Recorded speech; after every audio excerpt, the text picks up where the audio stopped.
मिलादुन नबी की महफिल है। मैं आपसे एक सवाल करना चाहता हूं कि आप मिलादुन नबी क्यों मनाते हैं? बोलिए भाई, क्यों मनाते हैं आप? इस वक्त दुनिया में 156 मुल्कों में जश्न ईद मिलादुन नबी मनाया जा रहा है। सुभान अल्लाह, सुभान अल्लाह। बहुत तहकीक के साथ हम बोल रहे हैं, ऐसा नहीं है कि बस मुंह में आया 156 बोल दिया। सबूत ये है कि खुद आज से तकरीबन 3-4 साल 5 साल के करीब होता आ रहा है कि हमने 3 डीवीडियाँ, उस वक्त डीवीडियों का दौर चलता था, अब आजकल तो इंटरनेट का दौर आ गया, डीवीडियाँ बंद हो गई। उस वक्त 3 डीवीडियाँ हमने सिर्फ इस ताल्लुक़ से निकाली थी, उसके अंदर हमने दुनिया के कहाँ किन किन ममालिक में, किन किन मुल्कों में जुलूस निकाले जाते हैं, नबी का मिलाद मनाया जाता है, उसको जमा किया था। तो कुल 156 कंट्री के जुलूस को हमने उसमें डाला था 3 डीवीडियो में। तो पूरी दुनिया में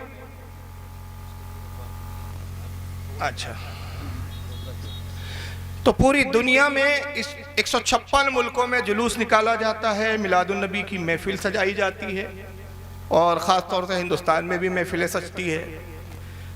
तो मेरा सवाल ये है कि ये आप लोग जुलूस क्यों मनाते हैं, जुलूस क्यों निकालते हैं, मिलादुन नबी क्यों मनाते हैं? बहुत छोटा सा सवाल है भाई, बोलिए क्यों मनाते हैं भाई आप लोग? रसूलुल्लाह से मोहब्बत है, आप हुजूर के गुलाम हैं, इसलिए मनाते हैं ना, नबी की आमद हुई। मैं कहा मेरा अब एक सवाल है और ये सवाल मैं आपसे इसलिए कर रहा हूँ कि गैरों ने मुझसे बहुत किया है। यही सवाल पूछ पूछ के वो थक गए और हम जवाब देते देते थक गए, मगर समझ में ना उनके कुछ आया और हम उनको समझा नहीं पाए। तो चलो मैंने सोचा आज कम से कम इस मजमे पे ट्राई करते, ये समझ जाएं। वो तो समझ नहीं पा रहे बेचारे, ख़त्म अल्लाह अला कुलूबिहिम की मंजिल पर है वो लोग। तो भाई सवाल उन्होंने हमसे ये बार बार पूछा कि आप मिलादुन नबी मनाते हैं, क्यों मनाते हैं? साहबा ने मनाया क्या? क्या अल्लाह के रसूल सल्लल्लाहु अलैहि वसल्लम ने आपको हुक्म दिया? एक कोई हदीस ऐसी आप दिखा दो, एक कोई ऐसी हदीस जिसमें हुजूर ने कहा हो, ऐ लोगो मेरा मिलाद मनाओ, मेरी पैदाइश का दिन मनाओ। एक कोई ऐसी हदीस बता दो। तो हम बड़े परेशान हुए और तलाश किया तो हमको ऐसी एक हदीस नहीं मिली। मैं साफ कह दूं भाई, क्योंकि अगर ऐसी कोई एक हदीस मिल जाती कि हुजूर जिसमें खुद कहते कि मेरा मिलाद मनाओ, तो फिर यह मिलाद मनाना सुन्नत हो जाता। सुभान। हम मुस्तहब कहते हैं, सुन्नत तो कहते नहीं, बल्कि सुन्नत नहीं मैं कहता हूं फर्ज हो जाता। बेशक बेशक। क्योंकि अल्लाह अपने हबीब की शान बयान करते हुए फरमाता है कि मेरा हबीब ये है कि हराम को जो है वो खुद ये भी हराम फरमाता है और हलाल को, चीज़ों को तुम पर हलाल करता है। जी जी। तो हुजूर को चीज़ों को हलाल करने का भी इख्तियार और चीज़ों को हराम करने का भी इख्तियार। बेशक बेशक, हक। तो हुजूर का हराम करदा भी वैसे ही हराम जैसे अल्लाह का हराम करदा हराम, हुजूर का हलाल करदा ऐसे ही हलाल जैसे अल्लाह का हलाल करदा हलाल। तो अगर हुजूर कह देते मेरा मिलाद मनाओ, तो मिलाद फिर मुस्तहब नहीं होता बल्कि फ़र्ज होता या सुन्नत होता। है बेशक। हमारे किसी आलिम ने नहीं कहा यह फ़र्ज है, सुन्नत भी नहीं कहते हम, लेकिन फिर क्यों मनाते हैं? तो हमने कहा चलो नबी ने तो कहा नहीं, जरा साहबा की तरफ जाएं और देखें कि साहबा का मामला क्या था। सुभान अल्लाह, सुभान। भाई जाहिर सी बात है कि जिसकी पैदाइश होती है तो पूरा घर, एक पूरा माहौल खुश होता है उसकी पैदाइश के दिन। तो रसूलुल्लाह सल्लल्लाहु अलैहि वसल्लम जब तशरीफ लाए तो फिर क्या माहौल क्या था, खुशियां कौन मना रहे थे? और नबी ने तो हुक्म दिया नहीं था। फिर ये जब नबी ने हुक्म नहीं दिया तो फिर ये मिलाद मनाया कि नहीं मनाया साहबा ने? जरा हमने सोचा चलो साहबा की सीरत को खंगालते हैं। तो साहबा की सीरत को जब हमने देखा तो हमने कुछ ऐसी चीज़ें नज़र आई कि हमने देखा कि रसूलुल्लाह इसका हुक्म नहीं देते थे मगर साहबा करते थे ये काम। मिसाल के तौर पे आप सही बुखारी देखें, सारी मोतबर किताबों के हवाले दे रहा हूँ मैं। सही बुखारी उठाएं आप, किताबुल वुज़ू है और ये हदीस और भी किताबों में आई है, मैं आगे बयान करता हूँ। किताबुल वुज़ू और बाब का नाम है, जो इमाम बुखारी बाब लाए हैं, बाब का नाम है अल बुज़ाकी वल मुखाती वन नहवी फी सौब, यानी अपने कपड़ों के ऊपर थूक और रीत को ले लेना। थूक तो समझता है आपको, थूक तो सब जानते हैं, अब रीत शायद बहुत सारे लोग नहीं समझेंगे। जो नाक में जो गलाजत होती है उसको क्या कहते हैं? रीत। हमारे महाराष्ट्र में उसको बोलते हैं सेमोड़। आपके यहाँ क्या बोलते हैं? अरे नाक तो इसको बोलते हैं, उसमें जो अंदर रहता है वो गलाजत गीली गीली, रेड बोलते हैं। रेड यानी लाल। अरे ये अजीब जुमला यार, रेड बोलते हैं आप क्या? चलो रेट, अच्छा रीट, रीट है उसका, रीट नाम है। ये रेड उसको थोड़ा सा बिगाड़ दिया आपने, तस्गीर कर दी मतलब उसको। अच्छा अच्छा, तस्गीरन बोलते हैं। चलिए ठीक है, तो जो भी आप बोलते हैं इसको रीत बोलते हैं। तो रीत जो है ये अच्छी चीज है कि गलत चीज है? ये बुरी चीज है। किसी के कपड़े पे गिर जाए तो बाजू वाला ये लिए और आपके कपड़े पे फेंक दे तो आप क्या करेंगे? बोलेंगे बहुत अच्छे, और डाल दो थोड़ा सा। कपड़े पे आपके कोई थूक दे तो आप क्या करेंगे? झगड़ा लड़ लेंगे ना। मगर इमाम बुखारी एक बाब कायम कर रहे हैं। इमाम बुखारी बरेली का कोई मौलाना नहीं कि शिकायत करो। इमाम बुखारी जो सबसे पहले बरेलवी है वो बाप कायम कर रहे किताब सलात में, और उर्वा से रिवायत करते हैं। ये उर्वा जो बाद में मोमिन हुए उस वक्त कुफ्र की हालत में थे। और हजरत उर्वा और मिस्वर एक साहबी है और एक है मरवान, ये तीन लोग मिलकर रिवायत करते हैं। और इमाम बुखारी इन तीन लोगों से रिवायत लाते हैं कि हुजूर सल्लल्लाहु ताला अलैहि वसल्लम सुलह हुदैबिया के मौके पर जब तशरीफ फरमा थे, सुलह हुदैबिया वाक़ हुई, मुशरिकीन और रसूलुल्लाह के दरमियान में, मुसलमानों के दरमियान में कुछ बातों को लेकर मुआहिदा हुआ। तो उर्वा मुशरिकीन की तरफ से नुमाइंदा बन के आए, हालत कुफ्र में थे। उन्होंने जो कुछ रसूलुल्लाह और सहाबा का अमल देखा हुजूर के साथ, तो उन अमल में क्या देखा उर्वा बयान करते हैं। और हज़रत उर्वा के बयान है, कहते हैं कि वमा तनख़मन नबी सल्लल्लाहु अलैहि वसल्लम नुखामतन इल्ला वक़अत फी कफ़्फ़ि रजुलिन मिनहुम फदालक बिहा वजहु वल जिल्दहु। कहते खुदा की कसम मैंने मोहम्मद सल्लल्लाहु अलैहि वसल्लम के सहाबा को देखा कि हुजूर से इतनी मोहब्बत करते थे, इतनी मोहब्बत करते थे कि नबी करीम सल्लल्लाहु अलैहि वसल्लम ने जब भी थूका अपने लवाब को निकाला, और जब भी अपने नाक से उस चीज़ को खारिज किया, ये लोग अपने कपड़ों पे ले लेते थे, अपने हाथों पे ले लेते और अपने चेहरों पर उसको मल लिया करते थे। कौन लिख रहा है? इमाम बुखारी कहते वजहू व जिल्दहू, यानी क्या करते थे? अपने जिस्म पर और अपने चेहरे पर मलते थे उस चीज को। और वो चीज ऐसी होती है जो नाक से निकलती है। अब्बा जान की भी बेटे के कपड़े पे लग जाए ना, बेटे के जिस्म पे लग जाए ना, तो वो बाप से को कुछ ना कुछ बोल देता है, कहता अब्बा जान जरा देख के तो किया करो ये चीज।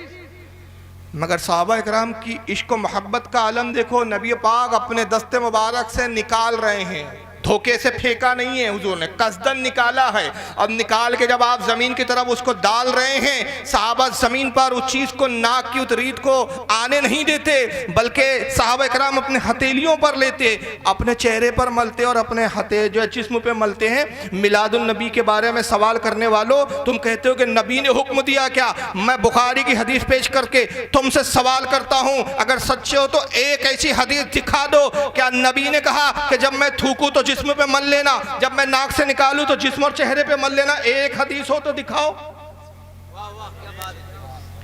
नहीं है ऐसी कोई हदीस।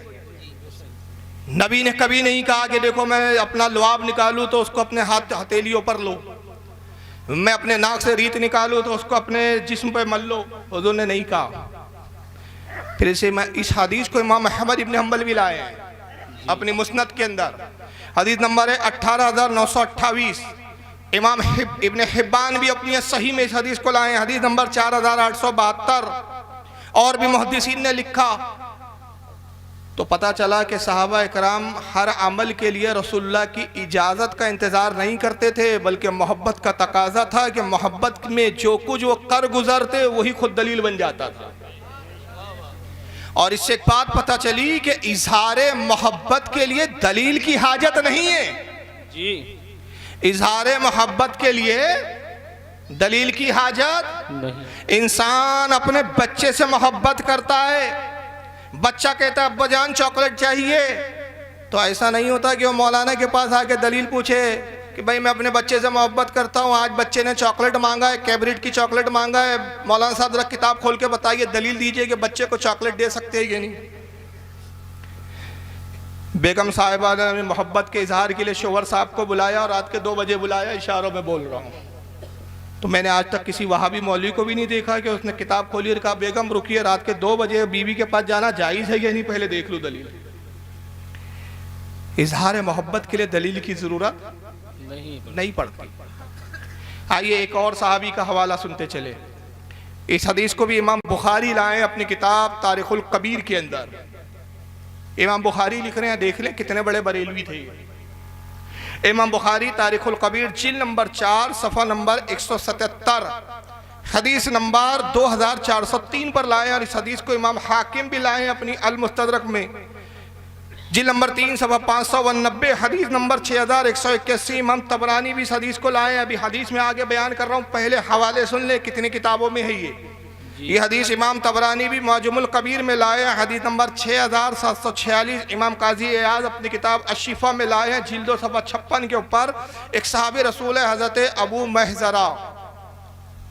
हज़रत अबू महज़रा के बारे में सहाबा इकराम कहते हैं कि भी जलील क़द्र सहाबी है कि अबू महज़रा जब वुज़ू करते जी तो अपने इमामे को खोल के रख देते मसा करने के लिए, या गुस्ल करते और गुस्ल करके जब बाहर आते तो एक बालों की बीच में एक बहुत मोटी सी लड़ थी जिसको वो गूंद कर बांधा करते थे। वुज़ू के वक्त वो खुल जाती, नहाने के लिए उसको खोल देते तो वो जब खोलते तो वो बालों की लट इतनी लंबी थी कि जो घुटने तक आती थी। कहाँ तक आते थे वो बाल? घुटने तक, इतने लंबे बाल थे वो। जबकि एक दूसरी जगह अल्लाह के रसूल की हदीस है, अल्लाह की लानत उस शख्स पर जो औरत की मुशाबहत करे जी बेशक, और अल्लाह की लानत उस औरत पर जो मर्द की मुशाबहत करे। मुझे बताइए ये लंबे बाल रखना ये औरत का फैशन है या मर्दों का फैशन है? औरत का है ना, औरत का। लेकिन ये मर्द होकर औरतों की तरह लंबे बाल रखते थे।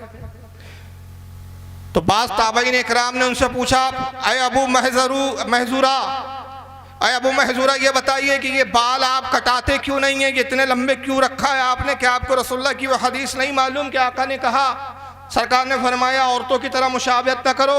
तो हज़रत अबू महज़ूरा रज़ी अल्लाह तआला अन्हु फरमाते हैं, तुम्हें नहीं मालूम इस बाल की अज़मत क्या है?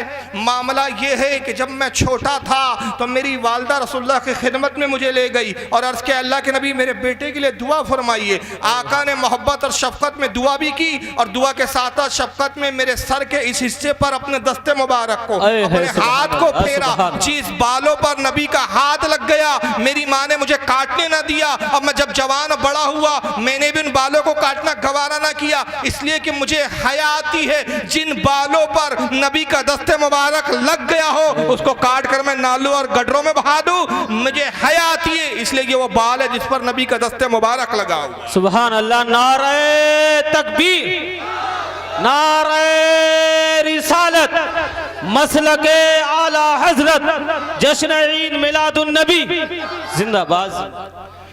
एक हदीस कोई दिखा सकता है इमाम बुखारी जैसे मुहद्दिस को नहीं दिख रही थी कि ये तो बिदअत है? इससे बड़ी बिदअत क्या होगी कि जहां ममानियत मौजूद है ये ममानियत के खिलाफ शरा काम हो रहा है। नबी मर्दों को औरतों की तरह फैशन इख्तियार करने से मना कर रहे हैं और अबू महज़ूरा रज़ी अल्लाह तआला अन्हु बाल रखे हुए हैं औरतों की तरह। इमाम बुखारी जैसा, इमाम हाकिम जैसा, इमाम तबरानी जैसा, इमाम काजी अयाज जैसे जलील क़द्र मुहद्दिसीन इस हदीस को नकल कर रहे हैं। सहाबा इकराम इस पर एतराज़ नहीं कर रहे हैं। जबकि कोई माइका लाल में जिम्मेदारी से कहता हूँ एक हदीस मुझे ऐसी दिखा दे कि अल्लाह के नबी ने फरमाया देखो जिन बालों पर मेरा हाथ लग जाए उसको काटना मत, उसको फेंकना मत। कोई हदीस नहीं मिलती आपको, कोई नबी का हुक्म नहीं मिलता। मगर ये सहाबा इकराम, ये सहाबी की मोहब्बत है कि जिन बालों पर नबी ने अपना दस्ते मुबारक रख दिया वो बाल अब मुतबर्रिक हो गए। तो जिसको नबी छू दे वो चीज़ उनके लिए तबर्रुक बन जाती है। जो चीज़ खुद नबी के से वाबस्ता हो, जो खुद नबी के जिस्म का हिस्सा हो, वो इंसानों के लिए और मोमिनों के लिए कितना बड़ा तबर्रुक बनेगी। बेशक बेशक, वाह सुभान। खुद नबी पाक सल्लल्लाहु अलैहि वसल्लम का मुँह मुबारक का आलम क्या होगा। आज ये एतराज़ करते हैं कि रसूलुल्लाह के मुँह मुबारक की ज़ियारत क्यों करते हो तुम लोग। आइए एक और हदीस सुने। इसको इमाम इब्न हजर अस्कलानी रहमतुल्लाह अलैह, ये ऐसे एक मुहद्दिस है जिन पर सबका इत्तेफाक है।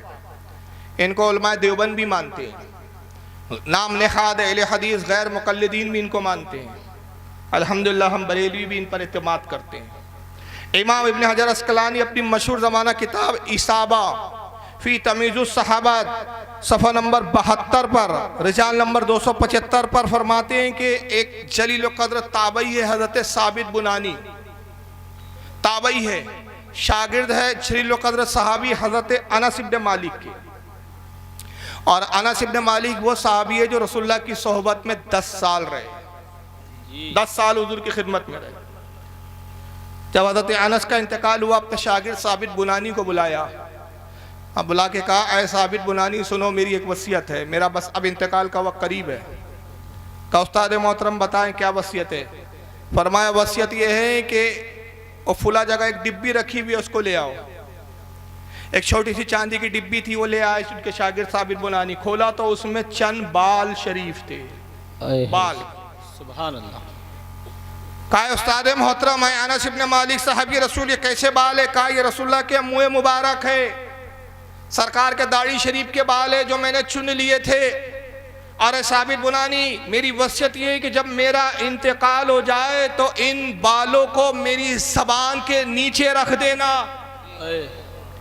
इसलिए कि मैं गुमान करता हूँ कि जब तुम मुझे कब्र में रखकर अल्लाह के भरोसे छोड़कर चले जाओगे और कब्र में जब फरिश्ते आएंगे और कहेंगे कि मन रब्बो का, मैं जवाब देने के लिए अपने मुंह को खोलूंगा, उन्हें रसूलुल्लाह के मुंह मुबारक नजर आएंगे, तो मैं गुमान करता हूँ कि शायद वो फिर मुझसे दूसरा सवाल ही ना करे और नबी के बालों की बरकत से मुझे बख्श दिया जाए। सुभान अल्लाह, सुभान अल्लाह।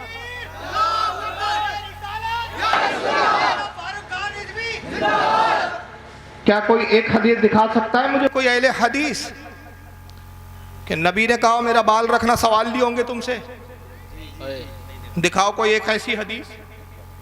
तो कहो ना फिर सबसे बड़े बिदअती सहाबा इकराम थे। बोलो हिम्मत हो तो कहो कि सहाबा बेदलील मानते थे। फिर क्या वजह है कि मिलाद की दलील सुन्नियों से पूछते हो? वाह वाह वाह, सुभान अल्लाह। अरे मोहब्बत के इज़हार के लिए दलील की जरूरत नहीं होती, ईमान की जरूरत हुआ है। सुभान अल्लाह, सुभान अल्लाह। नारे तकबीर, नारे रिसालत, मौलाना फारूक रजा साहिब क़िबला। और यही नहीं, यही साबित बुनानी की एक और हदीस सुन ले, इसको इमाम बुखारी अपनी किताब अल अदबुल मुफरद में लाए हैं। साहब इमाम बुखारी के हवाले हैं, बेचारों ने उन्होंने खुद बेइश्क़ मोहब्बत पढ़ते हैं बुखारी, बेइश्क़ मोहम्मद पढ़ते हैं ये बुखारी, आता है बुखारी, इनको बुखारी नहीं आती। इमाम बुखारी अपनी किताब अल अदबुल मुफरद के अंदर इस हदीस को लाए हैं, बा तकबीलिल यद, हाथों को चूमने का बयान। बड़े एतराज करते हैं बरेलवी लोग अपने मौलानों के हाथ बहुत चूमते, चूमने चाटने वाली जमात, चुम्मा चाटी करने वाली जमात, कबर पुजवा, कबर को चुमा, कबर पुजवा। अबे तू तो सऊदिया पुजवा है, तू तो नजदी पुजवा है। हम तो अल्लाह के वलियों को चूमते हैं, उनकी तुरबत अतहर को चूमते हैं। हमारी सादत है, ये तेरी बदनसीबी है कि अपने आकाओं को चूमता है ताकि ज़कात खैरात सदकात कुछ मिल जाए तुझे।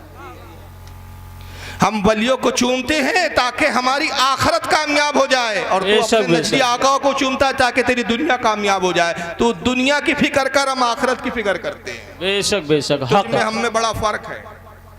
इमाम बुखारी बाब कायम कर रहे, बाब। और बाब क्या होता है मैं आपको बताऊं, मुहद्दिस का अपना अकीदा होता है। बेशक बेशक, बाब हदीस नहीं होती। मुहद्दिस का जो अकीदा होता है उसको बाब की शक्ल में नकल करता है, फिर अपने अकीदे की तायद में हदीस लाता है, तो बाब अकीदा है। तो इमाम बुखारी कह रहे हैं, ऐ सुन्नियों को कबर पुजवा कहने वालों, ऐ सुन्नियों को चूमा चाटी करने वालों, सबसे पहला कबर चूमने वाला और चूमने चाटने वाला मैं बुखारी हूं। और अगर यही बिदअत है तो मेरी बुखारी पढ़ना बंद कर दो। किताब ले ली, साहिब किताब की बातों को नहीं मानते तुम, अजीब कौम हो तुम। और हदीस नंबर कितनी है? 974। और आप लोगों के लिए खुशखबरी बता दूं, वहाबियों के लिए, देवबंदियों के लिए, सुन्नियों के लिए नहीं है खुशखबरी। आप कहोगे कौन सी खुशखबरी? खुशखबरी है कि मैं कल भी रुका हुआ हूँ, तो जिसको जो सवाल करना है मेरी क़यामगाह पर आए। और मेरे मेज़बान जो जनाब कासिम साहब है, अल्लाह ताला उनको जन्नत नसीब फरमाए, उनके घर में रिस्क में कारोबार अता फरमाए, तरक्की अता फरमाए। बड़ी मोहब्बत उनकी मैसर आ रही है मुझे। उनसे भी मेरी गुजारिश है कि जब भी कोई बदअकीदा आए और कहे फारूक रज़वी से मिलना, बिला झिझक मेरे पास ले आए। हमारा काम ही है समझाना। इमाम बुखारी रहमतुल्लाह अलैह हदीस नंबर 974 के तहत ये अल अदबुल मुफरद में लाते हैं। हज़रत साबित बुनानी की हदीस नकल करते हैं, काला साबितुन ले अनस रज़ियल्लाहु अन्हु। हज़रत साबित के बारे में कहते हैं कि हज़रत साबित ने अनस इब्न मालिक से पूछा, अपने उस्ताद से पूछा, अमसत्तन नबी सल्लल्लाहु अलैहि वसल्लम बेयदीक, ऐ मेरे उस्ताद मोहतरम, क्या ऐसा हुआ कभी आप हुजूर की सोबत में रहे, आपका हाथ रसूलुल्लाह के जिस्म के किसी हिस्से से मस हो गया हो? क्या आपके हाथ ने हुजूर के जिस्म को कभी छुआ? क्या आपका हाथ नबी के हाथ से लगा? क्या आपका दस्ते मुबारक, आपका हाथ हुजूर के दस्ते मुबारक को मस हुआ? ऐसा कभी हुआ? काला नाम, हज़रत अनस ने कहा हाँ हुआ है।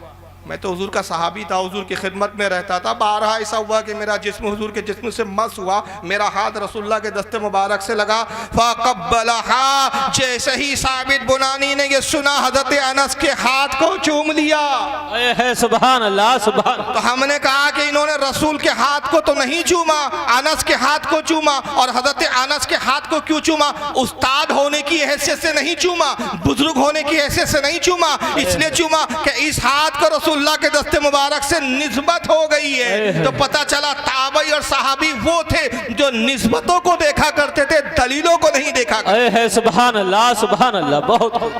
और हम भी निस्बतों को देखते हैं। जिंदाबाद। दलीलें तो बहुत है हमारे पास मिलाद की, और इसलिए दलीलें हैं कि एक दो नहीं, हर ज़माने में मिलादुन नबी पर इमामों ने बड़ी बड़ी किताबें लिखी है। बेशक दलीलों की अंबार है। मगर मैं उन ये जाहिलों को समझाना चाहता हूँ कि जो बात बात में दलील भी मांगते हैं, किससे? अव्वाम से मांगते हैं, मौलाना से नहीं मांगते। जी जी। इनकी अक्ल का यह हाल है कि इनको जब बुखार आ जाता है तो इंजीनियर के पास जाते हैं, कहते हैं इलाज कर दो। और जब मकान बनाना होता है तो डॉक्टर के पास जाते हैं कि मकान का नक्शा बना दो।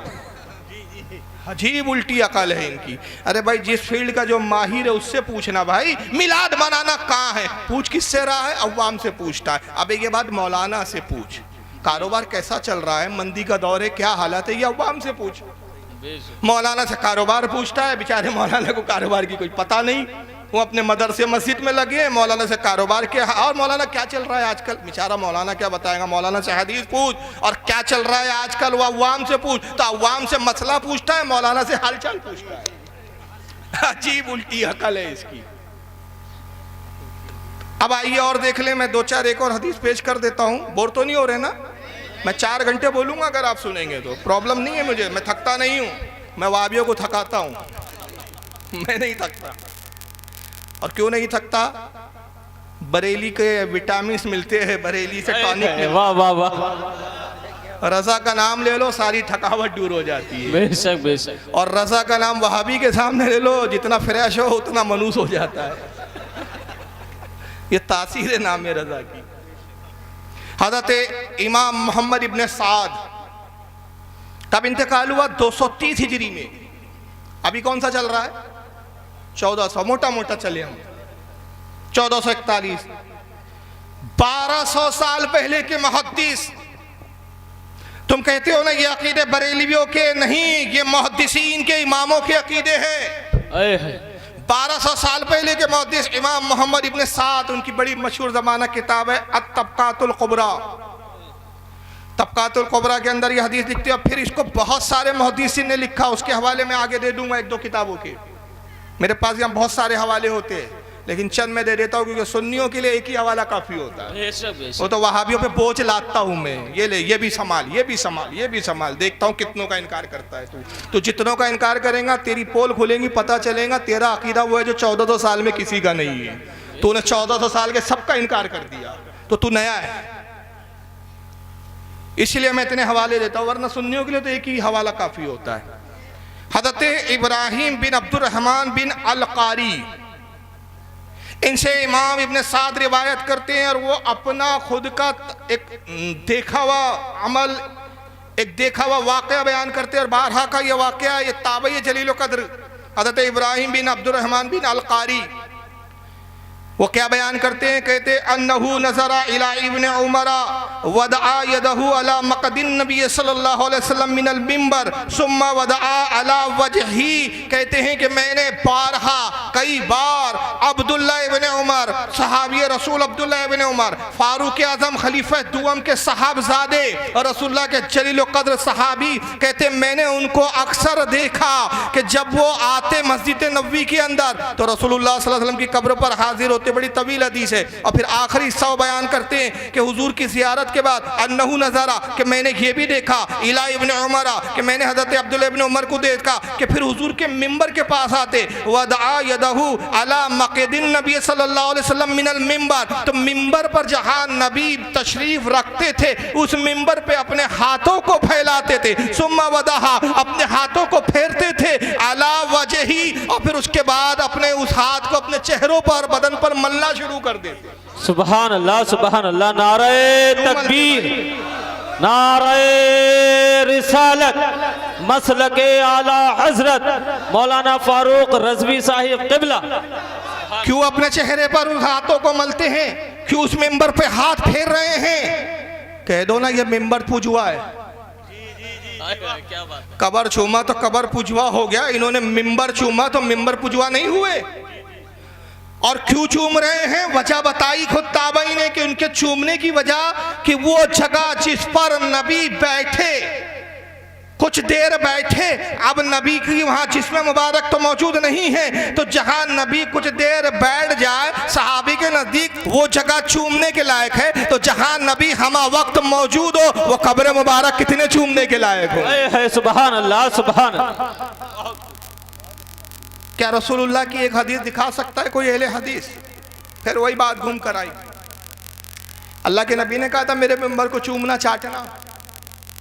देखो जहाँ मैं बैठ जाऊँ उस जगह को चूमना, बहुत बड़ा सवाब मिलेगा। एक हदीस दिखा दो, सिर्फ एक हदीस नहीं है।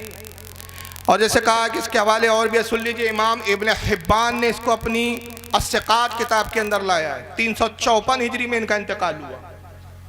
ये सब कई सौ साल पहले के मुहद्दिसीन है। जिल्द नंबर 4 सफ़ा 11 अस्सिक़ात उनकी किताब। इमाम काजी अयाद लाए हैं इसको अशिफा अपनी किताब जिल्द नंबर 2 सफ़ा 97 पे इनका इंतकाल 544 हिजरी में हुआ।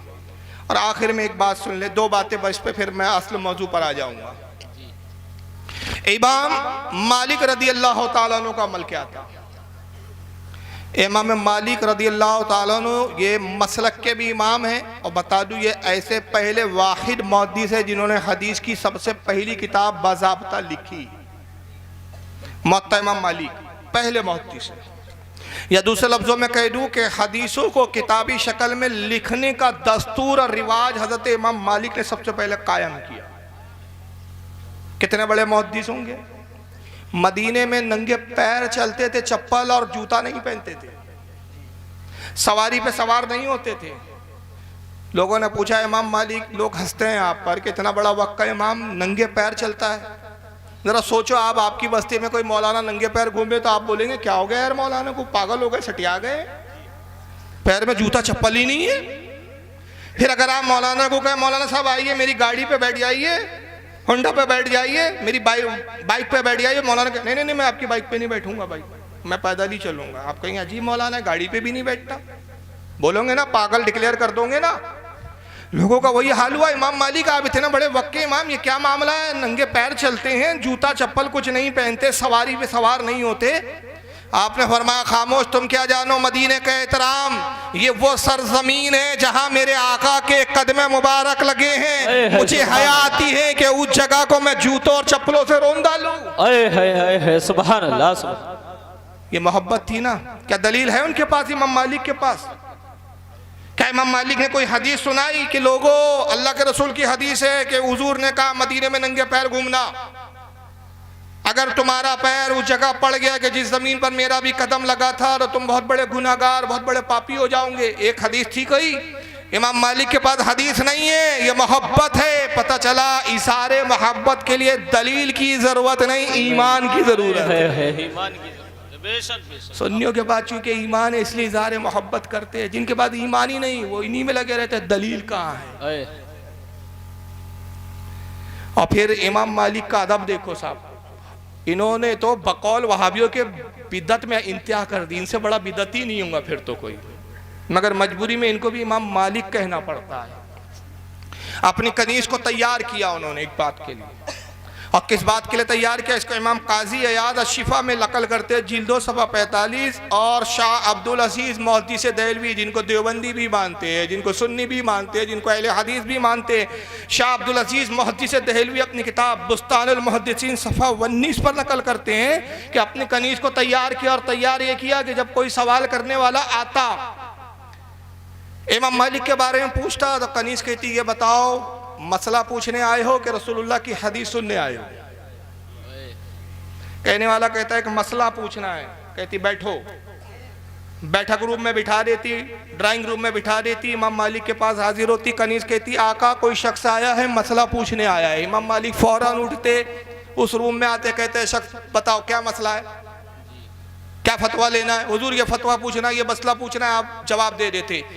मगर आने वाला आता, कनीज पूछती मसला पूछने आए हो कि रसूलुल्लाह की हदीस सुनने आए हो। वो कहता रसूलुल्लाह की हदीस सुनने आया हूँ, सुभान अल्लाह, मसला नहीं है, मुझे हुजूर की हदीस सुनना है। कनीज फिर आती, कहती ड्राइंग रूम में बैठ जाइए, उसको बैठक रूम में बिठा देती। इमाम मालिक के पास आती, अर्ज करती हुजूर कोई शख्स आया है और अल्लाह के नबी की हदीस सुनना चाहता है। रावी कहते हैं कि हमने देखा इमाम मालिक उठते, गुस्ल खाने में जाते, अगरचे गुस्ल किया हुआ भी हो फिर दोबारा गुस्ल करते, कपड़े जो पहने थे अगरचे अभी ही क्यों पहने ना हो वो कपड़ों को बदल के भी दूसरे लिबास को, साफ सुथरे लिबास को ज़ेबतन करते, फिर इबा यानी झुब्बा पहनते, फिर सर पे इमामा बांधते। और जितनी देर में आप तैयार होते कनीज क्या करती, ऊद और लुबान को सिलगाती, उस बैठक रूम में ले आती, उस पे ऊद कोयलों को जलते हुए कोयलों पर ऊद डालती, लुबान डालती, पूरा कमरा खुशबू से महकता। इमाम मालिक इमामा पहनकर, झुब्बा पहनकर, गुस्ल करके, नए कपड़े ज़ेबतन करके मिंबर पर आते, कहते ऐ शख्स अब सुन मुझसे रसूलुल्लाह की हदीस। सुभान अल्लाह, सुभान अल्लाह। बहुत कौन सी हदीस में था ये?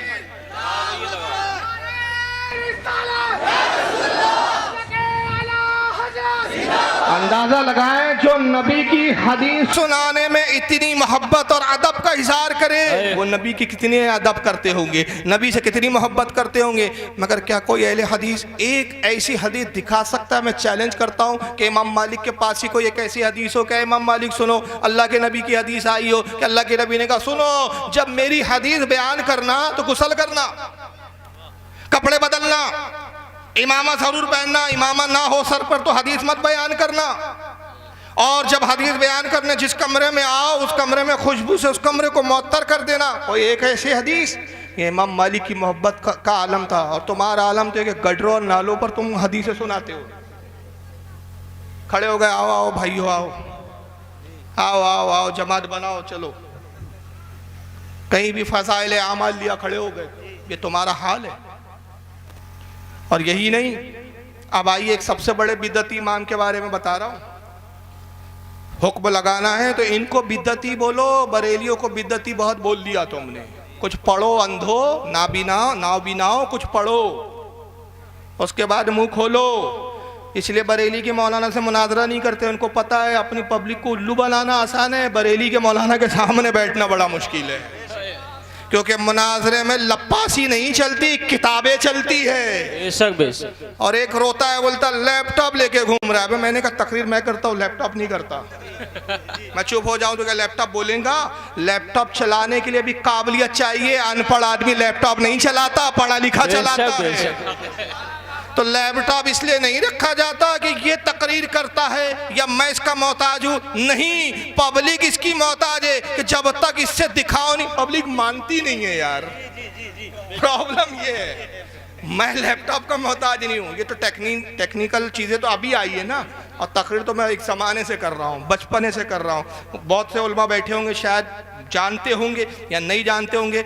मैं आज की पैदावार नहीं हूँ तुम्हारी तरह। 18 साल की जब उम्र थी, मेरी शादी भी नहीं हुई थी, तो सबसे पहली किताब मैंने 18 साल की उम्र में लिखी थी, करीने ज़िंदगी। और ये ऐसी किताब है कि वाबड़े भी छापते हैं, उसमें रद भी है तब भी छापते। क्यों बोलते? बिकती बहुत ज़्यादा है, आमदनी इसी से बहुत होती है। तुमने अभी पहचाना नहीं मुझे बेटा, बाबा जर्जीस बलात्कारी बाबा, वो आप नहीं समझोगे मैं लैपटॉप को लेके उसका नाम क्यों ले रहा हूँ। एक तकरीर में उसने दलील का जवाब नहीं, लैपटॉप बाबा का मैं क्या जवाब दूँ, वो लैपटॉप लेके घूमता है। अरे जाहिल के बच्चे, मैं जबान से कहूँ ये एक दलील ठीक है, कुछ को यकीन होगा कुछ को नहीं होगा, और लैपटॉप से दिखा दूँ तो यकीन बढ़ा के कम हुआ। तो मैं तो बड़ी चीज़ कर रहा हूँ, तू उल्टा, यानी जो ऐब है उसको हुनर बना लिया और जो हुनर है उसको ऐब बना लिया तूने। तू झूठे किस्से सुनाता है, झूठे हवाले देता है, और तेरी औकात नहीं कि तू हमारे सामने बैठ के बात कर ले। अब आइए सबसे बड़े बिदअती इमाम, जिसको सबसे ज़्यादा ये मानते हैं, और लिखने वाले कौन है इस वाक़े को जो मैं बयान कर रहा हूँ? इमाम इब्न हजर अस्कलानी, जिन्होंने बुखारी की शरह लिखी। अब बुखारी की शरह का मुकदमा लिखा उन्होंने हदियतुस सारी के नाम से। जिल्द नंबर है इसकी 1, सफ़ा नंबर 490, फतहुल बारी शरहुल बुखारी के नाम से मशहूर है।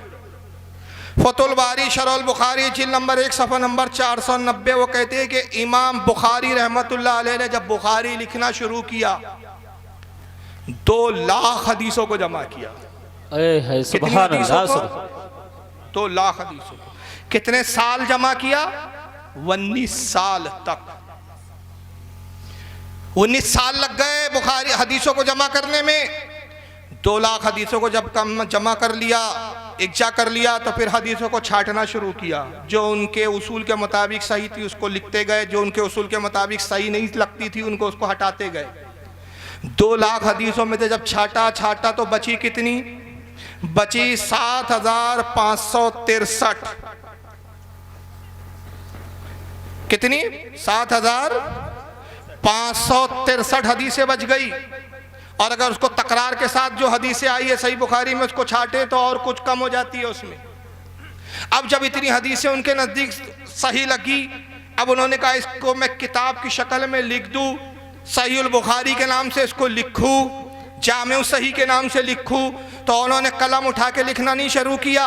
अब जब ये 7,563 हदीसों का इंतखाब कर दिया कि यही मुझे उम्मत तक पहुँचानी है, तो खाने काबा रहने वाले थे बुखारा के, खाने काबा आए।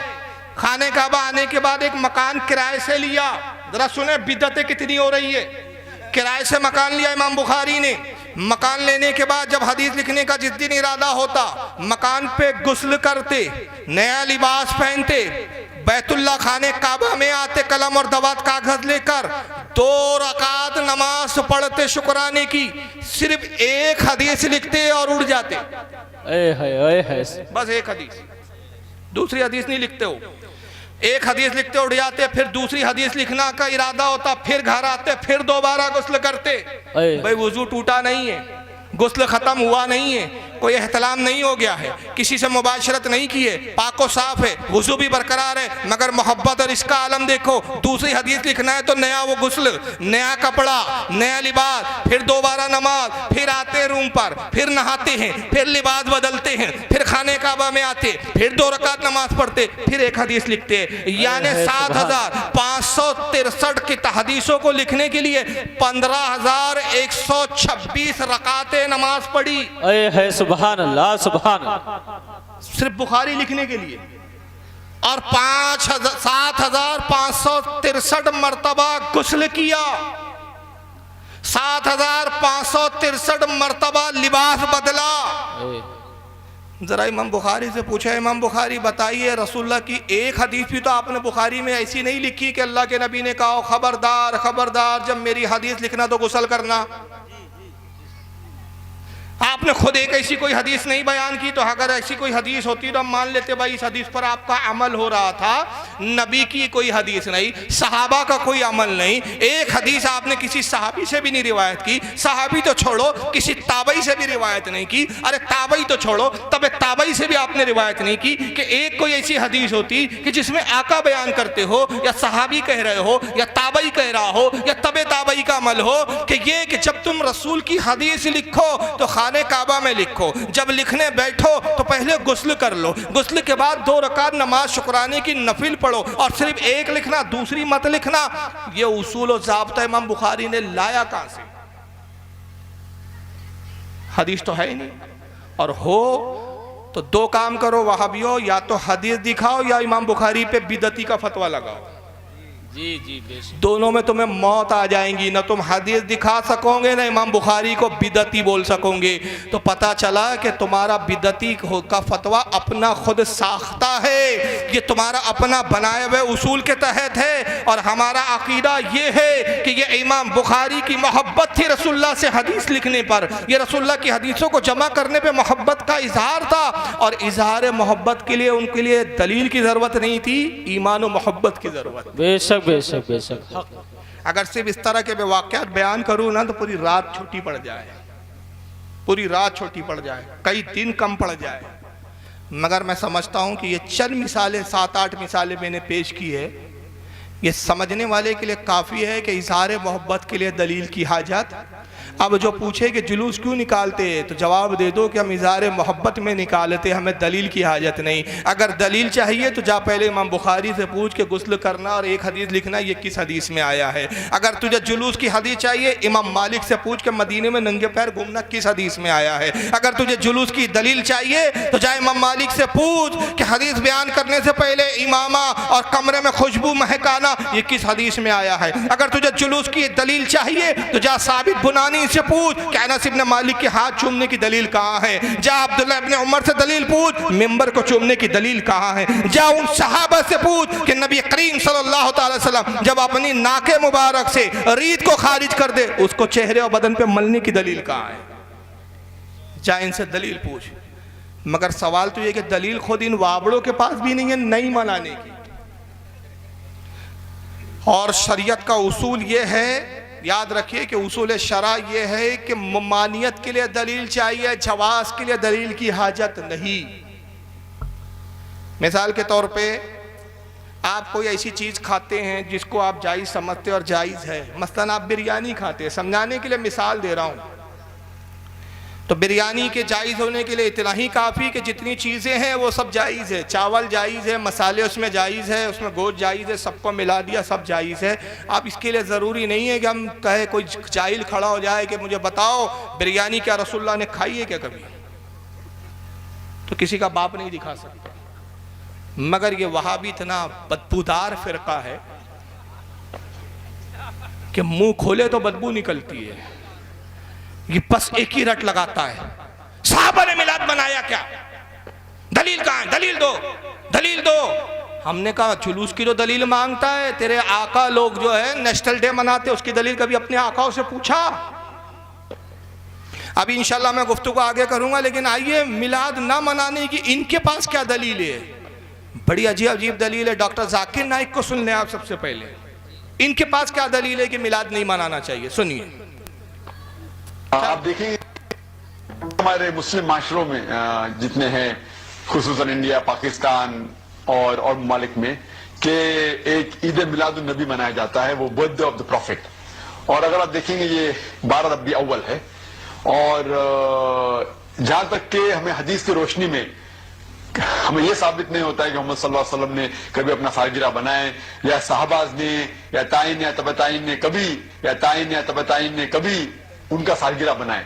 तो जब मोहम्मद सल्लल्लाहु अलैहि वसल्लम ने कभी कहा नहीं कि मेरा सालगिरह बनाओ, या कभी साहबाज ने नहीं बनाए, और अगर आज हम उनका सालगिरह बनाते तो ये बिदअत हो जाता है।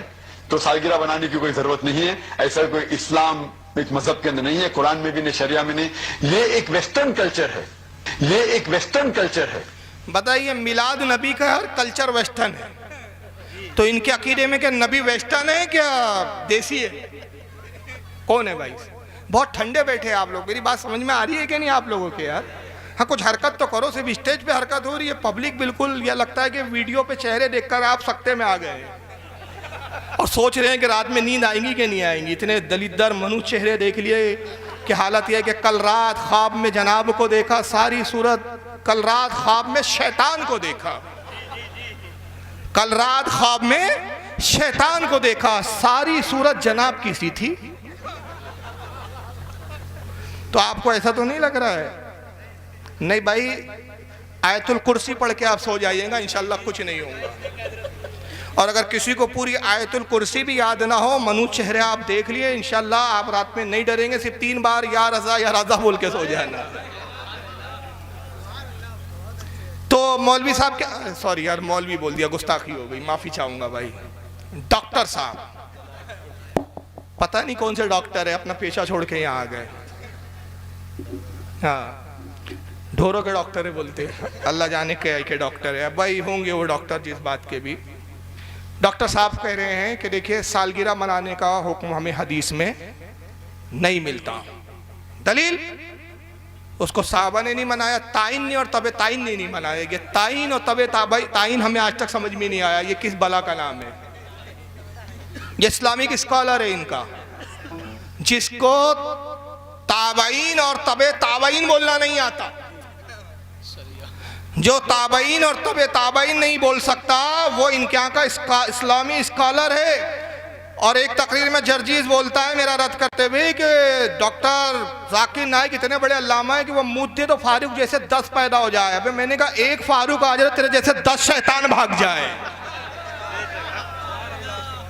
और मेरा पेशाब तो इतना अच्छा समझता हूं मैं कि कोई मुझसे कहे ना जाकिर नाइक पर कर दो, मैं कहूँ नहीं, मेरा पेशाब और ज्यादा नापाक हो जाएगा।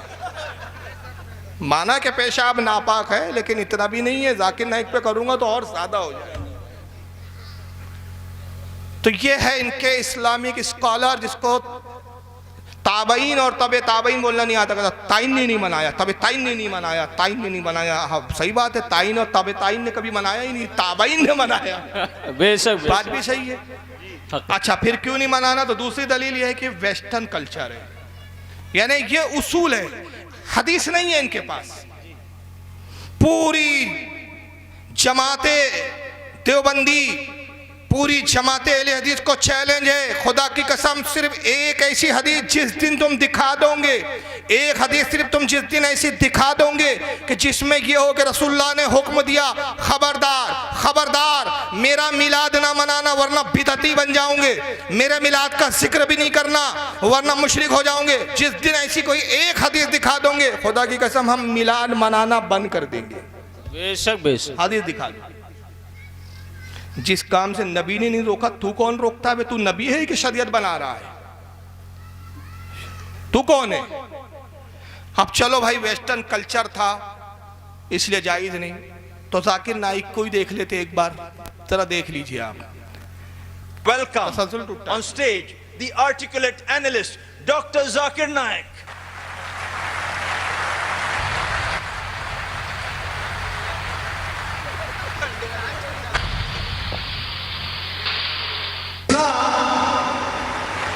That is peace acquired by submitting your will to Almighty God is the only solution for the whole of humanity. And worship the Creator. Alhamdulillah. Wassalatu wassalam. जैसा कि मैंने अर्ज किया, ख़वातीन व हज़रात, हमारी ये आज की आखिरी नशिस्त है।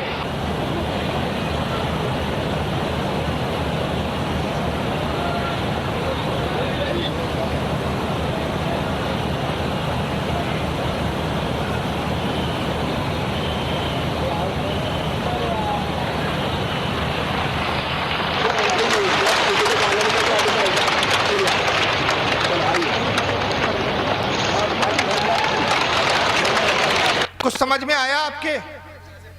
आसमान से एक अंडा नाजिल हुआ, दूसरे लफ्जों में कह दूं, नज्द की मुर्गी ने एक अंडा दिया, अंडे में से जाकिर नाइक जैसा एक चूजा निकला।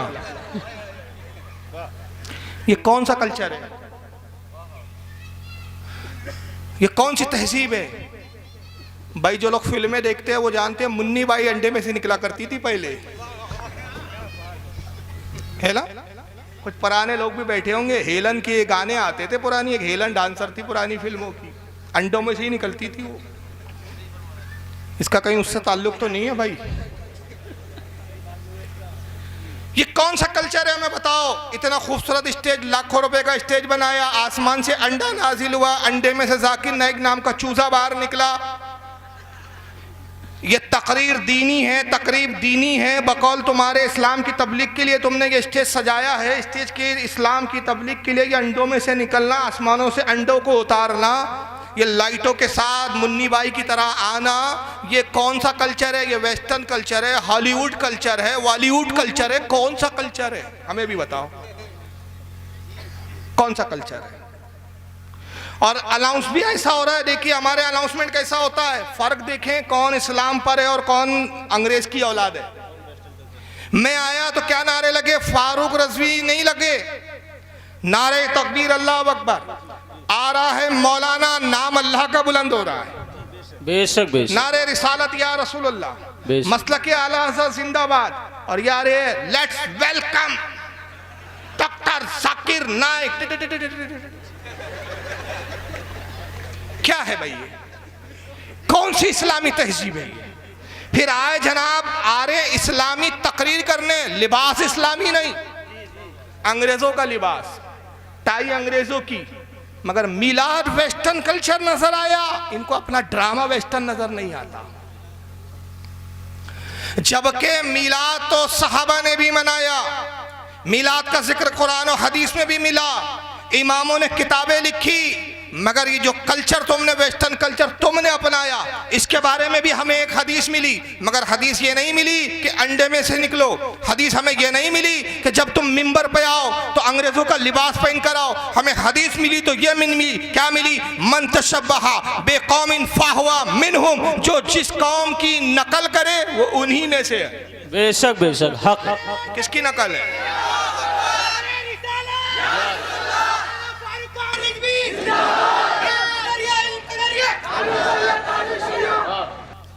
कौन सा कल्चर है भाई ये? हमें भी तो बताओ। मगर वहाबी ने सिर्फ सवाल करना सीखा है, क्योंकि इसकी पैदाइश खुद एक सवालिया निशान है।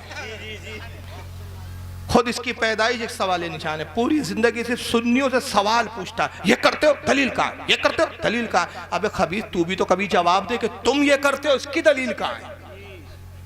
खुदा की कसम अगर रसूलुल्लाह चाहते, मेरे आका को तो इतना इख्तियार था, अगर हुजूर इस अंदाज को पसंद करते तो अंडों में से हुजूर नहीं आते, जन्नत से सवारी और बुराक आती, आका बुराक पे सवार होकर मस्जिद नबवी में आते। और बेशक बेशक, सुभान अल्लाह। नारे तकबीर, नारे रिसालत, मसलके आला हजरत, जश्न ईद मिलादुन नबी। कौन सा भाई आका के लिए, मगर आका ने सादगी को इख्तियार किया। बेशक। और दूसरा देखिए, जब हमारे उलमा आते हैं तो हम अल्लाह का नाम बुलंद करते हैं, रसूल की रिसालत का इज़हार करते हैं। जब ये नाजिल हुआ, ये बला उतरी तो तालियां बज रही थी। ये कौन सा कल्चर है? वो भी जानते रहे हिजड़ा आ गया है। इसको यही चीज पसंद है, जिसको जो पसंद है वही दो इसको। ये है डॉक्टर जाकिर नाइक। एक साहब को और सुन लो, मर चुके हैं, इनका नाम है डॉक्टर इसरार अहमद। इनको भी मिला से कितनी चिड़, ये चिढ़ते चिढ़ते हम मर गए। वाला हज़रत ने कहा ना, मिटते हैं मिट जाएंगे आदा तेरे, न मिटा है न मिटेगा कभी चर्चा तेरा। मर गए, वजूद खत्म हो गए। जरा सुनिए इनकी जज्बात और गुस्से का। मिलादुन नबी एक नई ईद हो गई है, क्या इसका हुक्म दिया मोहम्मद रसूलुल्लाह ने? यफ़अलूना मा ला युमरून, वो अपनी ही इजाद करना रिवायात हैं, अपनी ही इजाद करना बिदआत हैं, अपनी ही इजाद करना रसूमात हैं, उन पर लगे हुए हैं और दावे करते हैं अल्लाह से मोहब्बत, रसूल के इश्क के, जबकि उनके अमल में न अल्लाह की इताअत है न रसूल का इत्तिबा है। अब जब ऐसी सूरत पैदा हो जाए तो क्या करें? फमन जाहदहुम बियदिही फहुवा मोमिनुन, तो जो मुसलमान भी उनके खिलाफ जिहाद करेगा अपने हाथ से, अपनी ताकत से, वो मोमिन होगा। वमन जाहदहु बिलिसानिही फहुवा मोमिनुन, और जो उनके खिलाफ जिहाद करेगा अपनी जबान से, वो भी मोमिन होगा। वही 3 दर्जे। वमन जाहदहुम बिक़ल्बिही फहुवा मोमिनुन, दिल से नफरत रखकर जो जिहाद करेगा बिलक़ल्ब वो भी मोमिन होगा। फमा वरा ज़ालिका मिनल ईमान हब्बतु खरदल, इसके बाद तो ईमान राई के दाने के बराबर भी नहीं है। कितनी नफरत है देखा आपने। नबी एक नई ईद, जुमले सुने, ईद मिलादुन नबी एक नई ईद हो गई है। ईद पुरानी है, तुम नए हो भाई। मिलादुन नबी क्या है, जरा लफ्ज सुने। मिलाद मौलूद से बना है। मौलूद यानी पैदा होना, पैदाइश, बच्चे का पैदा होना। मिलादुन नबी उसी से बना है। मिलादुन नबी यानी नबी की पैदाइश का दिन या नबी की पैदाइश का जिक्र। तो नबी आज पैदा हुए कि पहले हुए? अरे बोलो भाई, 14 साल पहले हो गए ना। तो मिलादुन नबी पहले हुई या नहीं होगी? ये नई ईद कहां से हो गई? फिर कहते क्या अल्लाह के रसूल ने इसका हुक्म दिया? एक एक जुमले पे जरा पोस्टमार्टम करते चलेंगे। क्या अल्लाह के रसूल ने हुक्म दिया? सवाल यह है कि ये उसूल किसने बनाया है कि जिस काम का रसूल ने हुक्म नहीं दिया वो नाजायज है?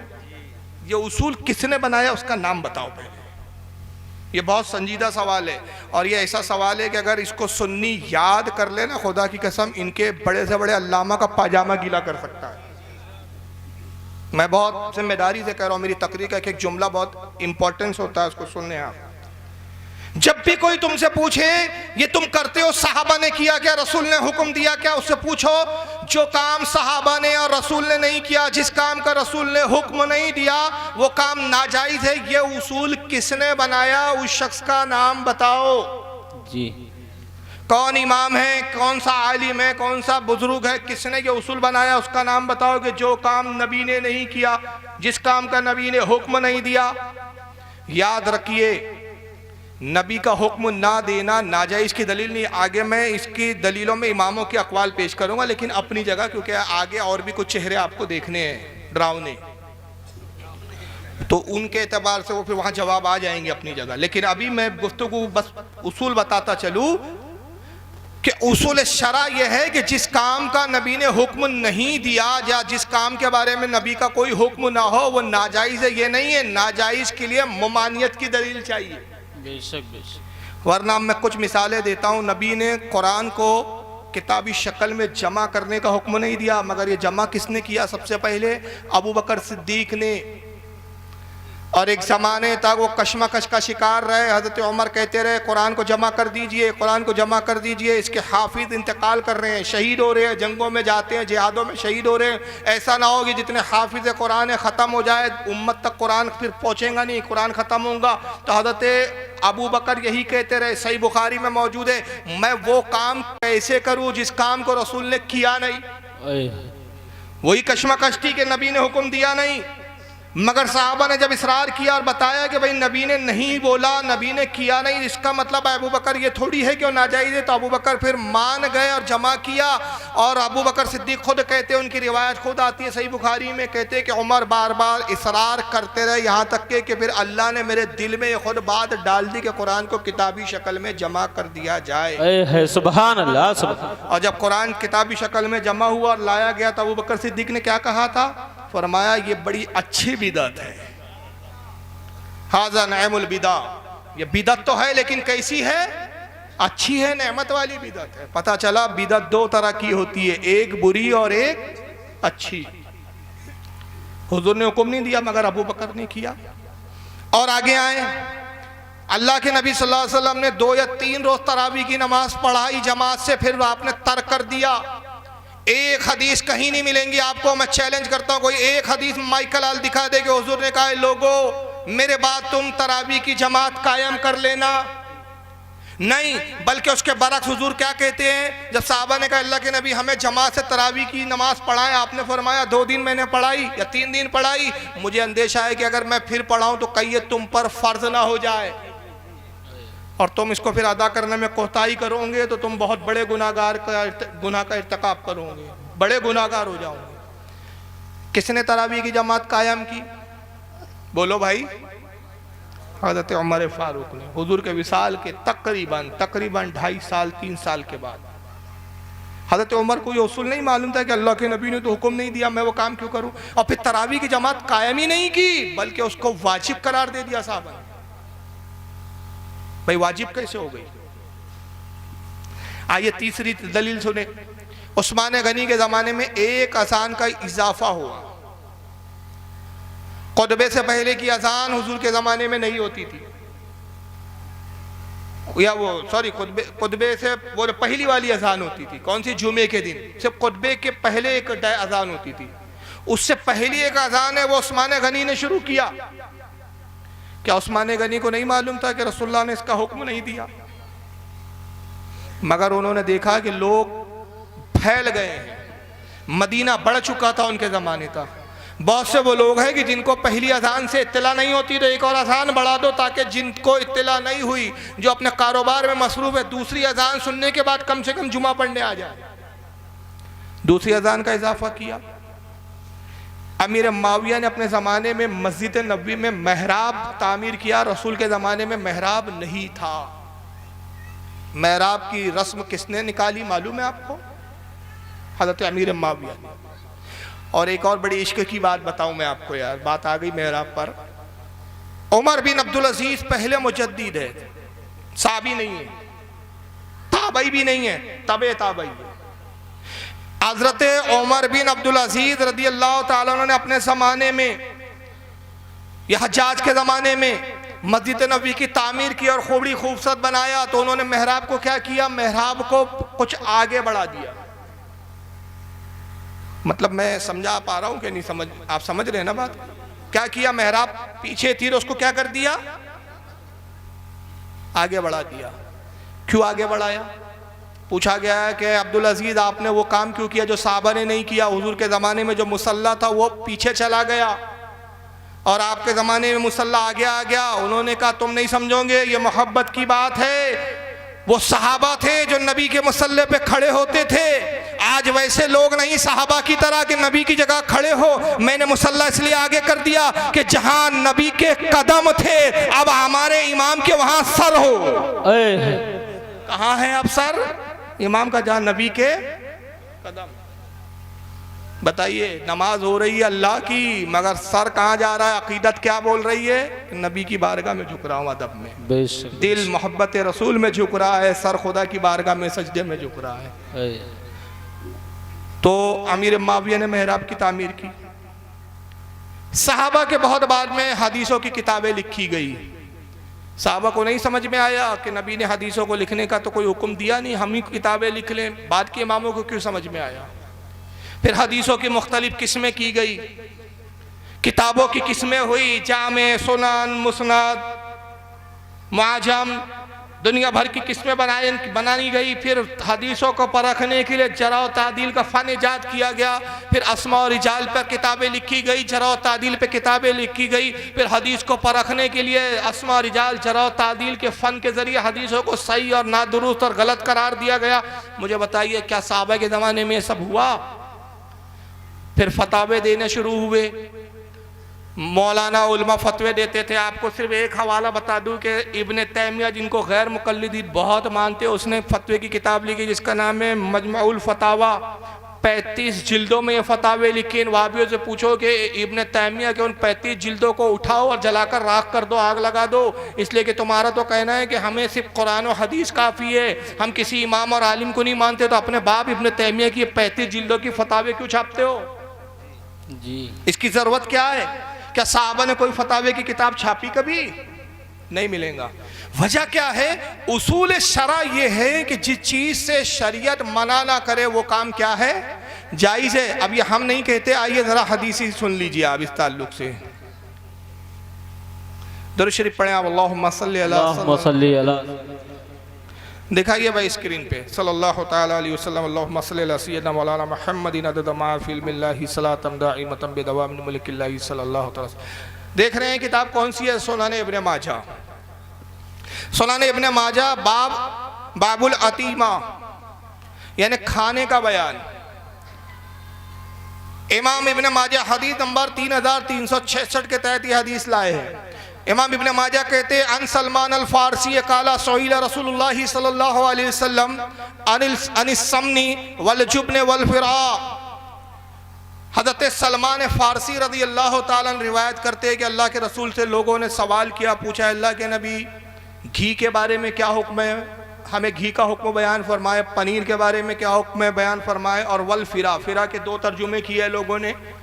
एक ये है कि जंगली गधा होता है ना, उसके बारे में। और बाद ने इसका ये मफहूम दिया है कि फिरा से मुराद हुआ है चमड़े का लिबास। चमड़े का लिबास पहनने का क्या हुक्म है। अब बहरहाल या तो चमड़े का लिबास है या वह जंगली गधा है। तो तीन चीज़ों के बारे में नबी से पूछा जा रहा है, अल्लाह के नबी इनके खाने के बारे में, इनके इस्तेमाल के बारे में क्या हुक्म है। क्या हम घी खा सकते हैं, क्या हम पनीर खा सकते हैं, क्या जंगली गधे का गोश्त खा सकते हैं, या हम उस जानवर का लिबास का जो है चमड़े का लिबास पहन सकते हैं जिन जानवरों को आमतौर पर खाया नहीं जाता, जो हलाल नहीं है सिवाय सूअर के। अल्लाह के नबी ने क्या जवाब देना चाहिए था, बोलो सीधा सा एक जवाब, भाई घी हलाल है, पनीर हलाल है, जंगली गधा हराम है। हराम बता देते, हलाल बताते नहीं। नबी ने एक उसूल और ज़ाब्ता दे दिया, कहा कि आने वाले दिनों में ऐसी कई चीज़ें आएंगी जिसके हलाल और हराम में तुम कंफ्यूज हो जाओगे, मेरी हदीस तुम्हें मिलेंगी नहीं, अल्लाह के कलाम में वो चीज़ मिलेगा नहीं। तो एक उसूल और ज़ाब्ता का क्या दे रहे, आका फरमाते काला अल हलाल मा अहलल्लाहु फी किताबिही, कहा सुनो जो कुछ हलाल है अल्लाह ने अपनी किताब कुरान में वो बयान कर दिया है, वल हराम मा हर्रमल्लाहु फी किताबिही, और जो कुछ हराम है वो भी अल्लाह ने अपनी किताब में बयान कर दिया है। वमा सकता अनु फवा मिम्मा अफा अन, और कहा जिस चीज के बारे में अल्लाह रसूल खामोश हो वो चीज तुम्हारे लिए जायज है। वाह सुभान अल्लाह, सुभान। जिसको अल्लाह ने मना ना किया हो वो जायज, जिसको रसूल ने मना ना किया हो वो जायज, जिसको मना किया गया किताबुल्लाह में बयान कर दिया, और जिसके बारे में किताबुल्लाह में बयान ही नहीं हुआ, ना मैंने हदीस में तुम्हें रोका, तो जब मैंने नहीं रोका तो मुल्ला कौन होता है रोके। है क्या, जब नबी नहीं रोक रहा है तो मुल्ला क्यों रोक रहा है भाई। तो अब मिलाद मनाने के लिए हमें दलील इसकी नहीं देना है कि किसने मनाया और किसने नहीं मनाया, तुम्हें देना है कि किसने रोका और किसने मना किया। जी, कि साहबी ने मना किया ये दलील तुम दो। जायज के लिए हमारे लिए उसूल नबी का काफी है कि जिससे अल्लाह रसूल ने तुम्हें ना रोका तुम्हारे लिए वो चीज। और ये किसी बरेली के मौलाना का फतवा दिया है मैंने कि हदीस से फतवा दिया है, बोलो भाई। हदीस है ना, सुनान इब्ने माजा सियाह सित्ता में है ना, और फिर इस हदीस को इमाम तिरमिज़ी भी लाए हैं। कितनी किताबों का इनकार करोगे बेगैर। तो इमाम तिरमिज़ी भी अपनी सुनन में लाए हैं, किताबुल लिबास के अंदर हदीस नंबर 1776 के 26 के तहत। इमाम हाकिम भी इस हदीस को लाए हैं अपनी अल मुस्तदरक में हदीस नंबर 7115 के तहत। इमाम तबरानी भी इस हदीस को लाए हैं माजुमुल कबीर के अंदर हदीस नंबर 6124 के तहत। हज़रत इमाम हैसमी भी इसको लाए हैं अपनी किताब हदीस की मजमऊ सवाइद हदीस नंबर 794 के तहत। इमाम बहकी भी इसको लाए हैं सुननुल कुबरा के अंदर हदीस नंबर 19722। मेरे पास कई हवाले हैं, यानी वहाँ से लेकर यहाँ तक हर ज़माने के उलमा इस हदीस को बयान करते आ रहे, और उसूल यही बयान कर रहे हैं कि जिससे अल्लाह रसूल ना मना करे वो तुम्हारे लिए जायज। ममानियत के लिए दलील चाहिए, जो मना करता है वो किताबुल्लाह में दिखाए मना कहाँ लिखा है, जो नाजायज और हराम बोलता है वो हदीस में दिखाए हदीस में रसूल ने कहाँ रोका है। मगर इन मौलियों की बेगैरती देखो, कहा मिलाद नहीं ईद हो गई है कि अल्लाह के रसूल ने हुक्म दिया, और जब ऐसी सूरत हो जाए कि लोग मिलाद मनाए तो क्या करो, फमन जादहू बियदिही फहुव मुमिनून, ऐसे लोगों से जंग करो, जिहाद करो। यानी मिलाद मनाने वाले इनके नज़दीक इतने बड़े मुशरिक के उनसे जिहाद करना इन पे फर्ज हो गया है। जिहाद किससे किया जाता है? दूसरे लफ्ज़ों में जो आपको ताने देते हैं ना कि बरेलवी सबको काफिर कहते हैं, ये खुद हमें काफिर कह रहे हैं। इनके नज़दीक क्रिसमस डे मनाने वालों से जिहाद फर्ज नहीं है, नेशनल डे मनाने वालों से जिहाद फर्ज नहीं है, वो किसी और माबूद का जन्मदिन मनाने वालों से जिहाद फर्ज नहीं है। किससे फर्ज है? जो अपने नबी की मिलाद मनाते उनसे जिहाद फर्ज है। और कहते हैं कि उनसे जिहाद करो, और अगर तलवार से ताकत से जिहाद नहीं कर सकते तो क्या करो फिर? फमन जहदहू बेलिसानिही फहुव मुमिनून, तो ज़बान से जिहाद करो, उनके खिलाफ ज़बान से बोलो, उनके खिलाफ ज़बानें इस्तेमाल करो, ये भी एक तरह से ज़बान का जिहाद है। और अगर ज़बान हिलाने में भी डर महसूस हो, बरेलियों की तादाद ज़्यादा हो और डरों के तोड़ ताड़ कर देंगे ये लोग, तो फिर क्या करो? मौलवी साहब कहते हैं फमन जादहू बेक़ल्बिही फ़हुवा मुमिनून, अपने दिल से जिहाद करो और अपने दिल में इनसे नफरत रखो। क्या नबी की पैदाइश मनाने पर इतने बड़े मुजरिम हो गए कि तुमसे नफरत की जरूरत पड़ गई इनको? क्या कसूर है आपका, बताओ। नबी पैदा हुए, ये भाई हम जिक्र कर रहे हैं कि आज की तारीख 12 रबीउल अव्वल को हुजूर क्या किए, तशरीफ, कौन सा इसमें गुनाह हो गया? भाई नबी आए, खुशी मनाओ। आज खुश हैं हम कि आज ही की तारीख को हमें हमारा नबी मैसर आया, हमें हमारा नबी मिला। नबी ना मिलते हमारी ज़िंदगी कुफ्र के आलम में गुजरती, नबी ना होते हमारी ज़िंदगी दोज़खों वाली ज़िंदगी हो जाती। नबी मिले तो सारी नेमतें हैं, नबी मिले तो सारी बरकतें हैं। हम इस बात को लेकर उस तारीख, जैसी वो तारीख आई जिस तारीख को सारी नेमतें आई, सारी बरकतें आई, अल्लाह का इनाम हमें दिया गया, हम खुश हो गए। आपके पेट में क्यों तकलीफ हुई? क्या प्रॉब्लम है इसमें? कौन सा गुनाह का काम किया? कैसे शिरक हो गया? कैसे हम मुशरिक बन गए? कैसे हम पर आपका जिहाद फर्ज हो गया? अरे मिलाद मनाकर तो हमने तौहीद को बुलंद किया, मिलाद मनाकर हमने तौहीद का तहफ्फुज किया, मिलाद मनाकर हमने शिर्क के रास्तों को रोक दिया। और कैसे शिर्क के रास्तों को हमने बंद किया, कैसे हमने तौहीद को बुलंद किया?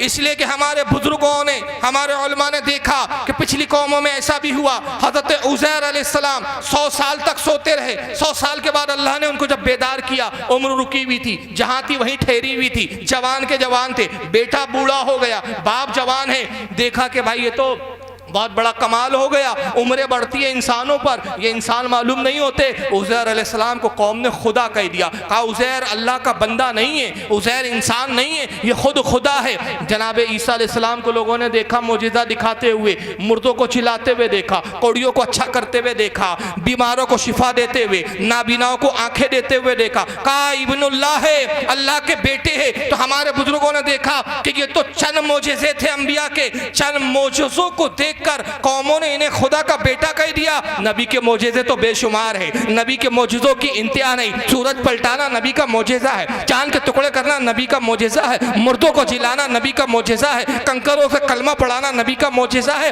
ऐसा ना हो कि कल कौम रसूलुल्लाह को भी खुदा और खुदा का बेटा कह दे। तो मिलाद मनाओ ताकि शिर्क का रास्ता बंद हो जाए। जिक्र करो मुस्तफ़ा पैदा हुए, अब्दुल्ला वालिद है, माँ आमना है, दादा अब्दुल मुत्तलिब है, ताकि कौमों के ज़हनों में बैठ जाए जो पैदा होता वो खुदा नहीं होता, जिसका बाप होता है खुदा नहीं होता, जिसकी माँ होती है वो खुदा का बेटा नहीं होता। तो हमने तो पैदाइश का जिक्र करके तहफ्फुज़ किया तौहीद का, और उल्टा चोट कोतवाल को डांटे तुमने हम पर शिर्क के फतवा लगा दिए।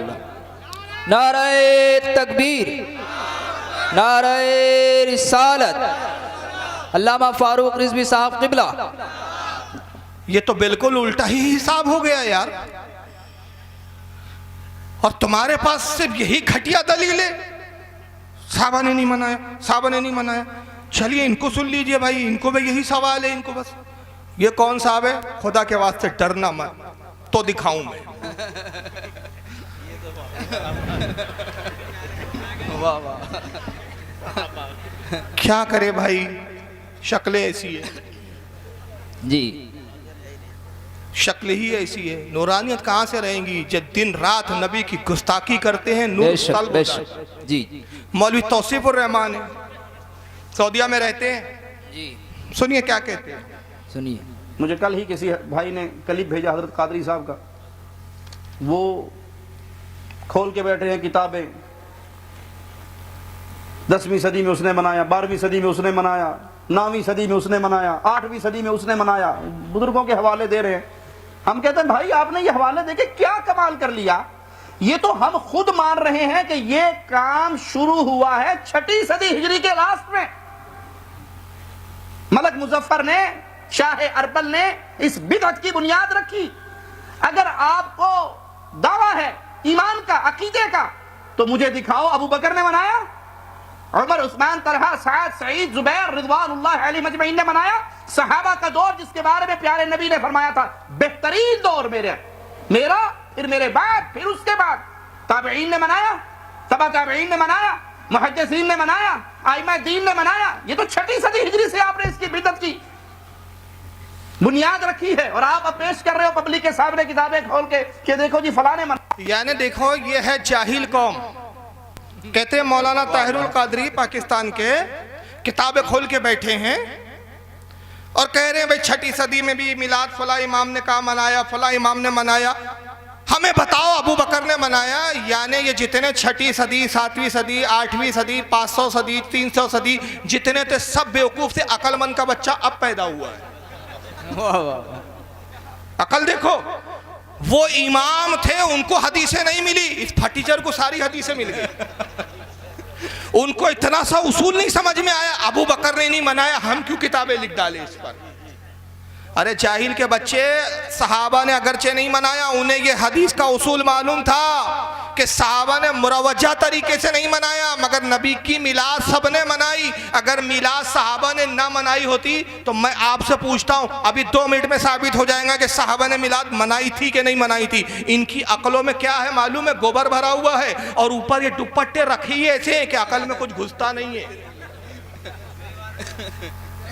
और दुपट्टे पे एक बात बता दूं, ये दुपट्टे भी इसलिए ओढ़ते हैं, कहते देखो भाई हम जो बोलते हैं 10 भाई के दड़बे में बस सुन लो, हमें मुनाजरे का चैलेंज मत किया करो तुम लोग। हम 10 बाय 10 के दड़बे में ही बोल सकते हैं। मुनाजरा बरेलवी लोग तुम बहुत मुनाजरे करते हो, हमने दुपट्टे ओढ़ लिए ताकि बता दिया कि हम पर्दादार खवातीन हैं, गैर महरम मर्दों के सामने नहीं आते। अब ज्यादा परेशान मत करो हमें, बस हमें 10 बाय 10 के दड़बे में बोलने दो। यह है इनका उसूल। तो बहरहाल बात कहां थी कि सारे इमाम लिखते आ रहे हैं किताबें, तो साहबा ने मनाया नहीं हूं कहते। 2 मिनट में मैं साबित करता हूं। हुजूर किस तारीख को पैदा हुए,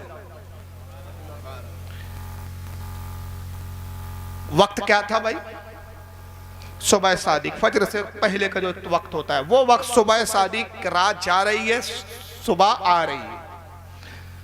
रात जाते जाते भी मुस्तफ़ा का दीदार कर रही है और दिन निकलते निकलते मुस्तफ़ा का इस्तकबाल कर रहा है। यह है वो वक्त खास। न रात को मायूसी न दिन को मायूसी, एक दूसरे पे फख्र नहीं कर सकते। दिन में पैदा होते रात मायूस हो जाती, शिकायत करती रब्बे कदीर मुझे महरूम रखा।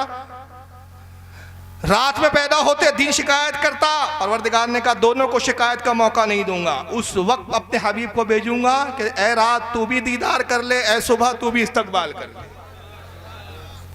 सुबह सादिक को पैदा हुए, 12 तारीख थी, महीना कौन सा था, रबीउल अव्वल शरीफ का। अच्छा, जब हुजूर पैदा हुए तो कुछ हालात क्या थे भाई। जिब्रील ने 4 झंडे गाड़े, सुना है ना आपने। मेरे पास हदीसें हैं, अगर एक एक हदीस मतन से सुनाऊंगा बहुत वक्त ज्यादा हो जाएगा, क्योंकि कुछ और चेहरे दिखाना है ना। 4 झंडे गाड़े, बाद में 3 झंडे की रिवायत आई है। एक खाने काबा की छत पे, एक जो है मशरिक में, एक मगरिब में, एक सिदरतुल मुंतहा पे। 4 वाली रिवायत में एक सिदरतुल मुंतहा पे, 3 में सिदरतुल मुंतहा का जिक्र नहीं, मगर 4 वाली रिवायत ले कि सिदरतुल मुंतहा पे एक झंडा, खाने काबा पे एक झंडा, एक मशरिक में एक मगरिब में। ए जिब्रील झंडे क्यों गाड़ रहे हैं आप, झंडे क्यों लगा रहे हैं। जिब्रील ने कहा ए मुस्तफ़ा के गुलाम, समझा नहीं क्या तू तो जमीन पे सैर नहीं करता, जमीन पे घूमता नहीं, तो अपने मुल्क हिंदुस्तान में रहता है ना, जहां जा रहा है एक झंडा नजर आता है। कौन सा झंडा है, 3 रंग का, ऊपर संतरी कलर ऑरेंज, बीच में व्हाइट, नीचे ग्रीन। झंडा देखा, अरे ये झंडा किसका है भाई, ये इंडिया की हुकूमत है, इंडिया का झंडा है। जैसे ही हम सरहद से थोड़ा आगे निकले, बाहर गए, देखा एक हरा झंडा, चांद बना है, तारा बना है। अरे भाई झंडा क्यों बदल गया, कहा हुकूमत बदल गई। पहले जो 3 झंडे देखे थे वहाँ हुकूमत किसी और की थी, ये जगह बदल गई, हुकूमत बदल गई, ये पाकिस्तान आ गया। अच्छा पाकिस्तान है। फिर हम आगे बढ़े तो फिर 3 पट्टे वाला आड़ा वाला हमको झंडा दिखा, एक नीला कलर है, एक संतरी, एक वाइट है। अरे भाई ये फिर झंडा बदल गया, क्रॉस में था, पहले ऐसा था, ऐसा क्यों हो गया। कहा भाई ये ईरान का झंडा है, हुकूमत बदल गई। फिर आगे बढ़े तो हमें कुछ तारों वाला झंडा नीले रंग का दिखा, भाई ये क्या है, कहा ये अमेरिका आ गया, हुकूमत बदल गई। जैसे जैसे जमीन पर हम बढ़ते गए, झंडे बदलते गए, झंडे बदले तो कहा गया हुकूमतें बदल गई। तो झंडे बदलते हैं तो हुकूमतें बदल जाती है। झंडों से हुकूमतों का पता चलता है, झंडों से हुकूमत को उसका सिंबल होता है, झंडों से हुकूमत मालूम होती है। ऐ जिब्रील झंडे क्यों गाड़े, जिब्रील कहेंगे मशरिक में इसलिए गाड़ा, मगरिब में इसलिए गाड़ा ताकि मालूम हो जाए वो साथ आ रही है, मशरिक से मगरिब तक जिसकी हुकूमत, खाने काबा पे झंडा इसलिए गाड़ा कि खाने काबा इसका मरकज, तहतुस्सरा में झंडा इसलिए गाड़ा कि ये वो साथ है कि जिसकी हुकूमत जमीन से लेकर अर्श आजम तक इसी की हुकूमत है। वही लामका के मकी हुए, सरे अर्श तख्त नशी हुए। ये नबी है जिनके ये है मका, वो खुदा है जिसका मका नहीं। अल्लाहु अकबर। मरहबा मरहबा मरहबा मरहबा। अर्श वाले तेरी शौकत का उलू क्या जाने, खुसरवा अर्श पे उड़ता है फरेरा तेरा। झंडे गाड़े गए, खाने काबा हुजूर को सजदे में झुका। मालूम है ये नहीं, सुना है ये नहीं? फरिश्ते आसमान से नाजिल हुए, मुबारकबाद दिया। बीबी आमना कहती है मेरा घर रोशन हो गया। खुदा की कसम ऐसी रोशनी छाई मुस्तफ़ा की आमद से कि मैंने मुल्क शाम के महलात को देख लिया। सारी हदीसें मौजूद, कितनी सारी हदीसें मौजूद। और इमाम काजी याद लिखते हैं कि हुजूर की जो दाई थी उनका नाम था शिफा। क्या नाम था? ये वालदा है हज़रत अब्दुर्रहमान इब्ने औफ सहाबी रसूल की। अब्दुर्रहमान इब्ने औफ बड़े जलील कद्र साहबी, ये दाई थी। वो कहती है खुदा की कसम मैं हुजूर की बारगाह में दाई के फ़राइज़ अंजाम दे रही थी। जब मुस्तफ़ा तौलूद हुए, पैदा हुए, मैंने देखा नाफ बुरीदा है, नाफ कटी हुई है, खतना शुदा है। मैं हैरान हुई कैसा अजीब बच्चा है, खतना शुदा आ रहा है, नाफ बुरीदा, नाफ कटी हुई है। आवाज़ आई, हातिफ ने कहा ऐ शिफा ये हमारा बड़ा महबूब बंदा है, नाफ बुरीदा इसलिए भेजा कोई नाफ काट के ऐसा न जताए कि मैंने मुस्तफ़ा की नाफ काटी थी। खतना शुदा इसलिए भेजा खतना करके कोई मुस्तफ़ा पे ऐसा न बताए। और अगर दाई हलीमा पालेंगी, खुदा की कसम दाई हलीमा ने मुस्तफ़ा को नहीं पाला, मुस्तफ़ा ने दाई हलीमा को पाला है। किसी का मेरे महबूब पर एहसान नहीं, सारी कायनात पर महबूब का एहसान। हज़रत शिफा कहती है मैंने देखा मोहम्मद सल्लल्लाहु अलैहि वसल्लम के लब हिल रहे थे। मैं हैरान हुई ये कैसा बच्चा है, पैदा होते से ही लब हिल रहे। बच्चे पैदा होते तो रोते हैं, बिलखते हैं, चीखते हैं, ये लब हिल रहे। मैंने अपने कान को मोहम्मद सल्लल्लाहु अलैहि वसल्लम के लबों के करीब लाया, आवाज़ सुनी, मुस्तफ़ा कह रहे थे रब्ब हबली उम्मती, रब्ब हबली उम्मती, रब्ब हबली उम्मती। बताया कि मैं नबी हूँ, अपनी उम्मत को जानता भी हूँ, पहचानता भी हूँ। ऐ अल्लाह मेरी उम्मत को मेरे हवाले कर दे, मेरी उम्मत को बख्श दे।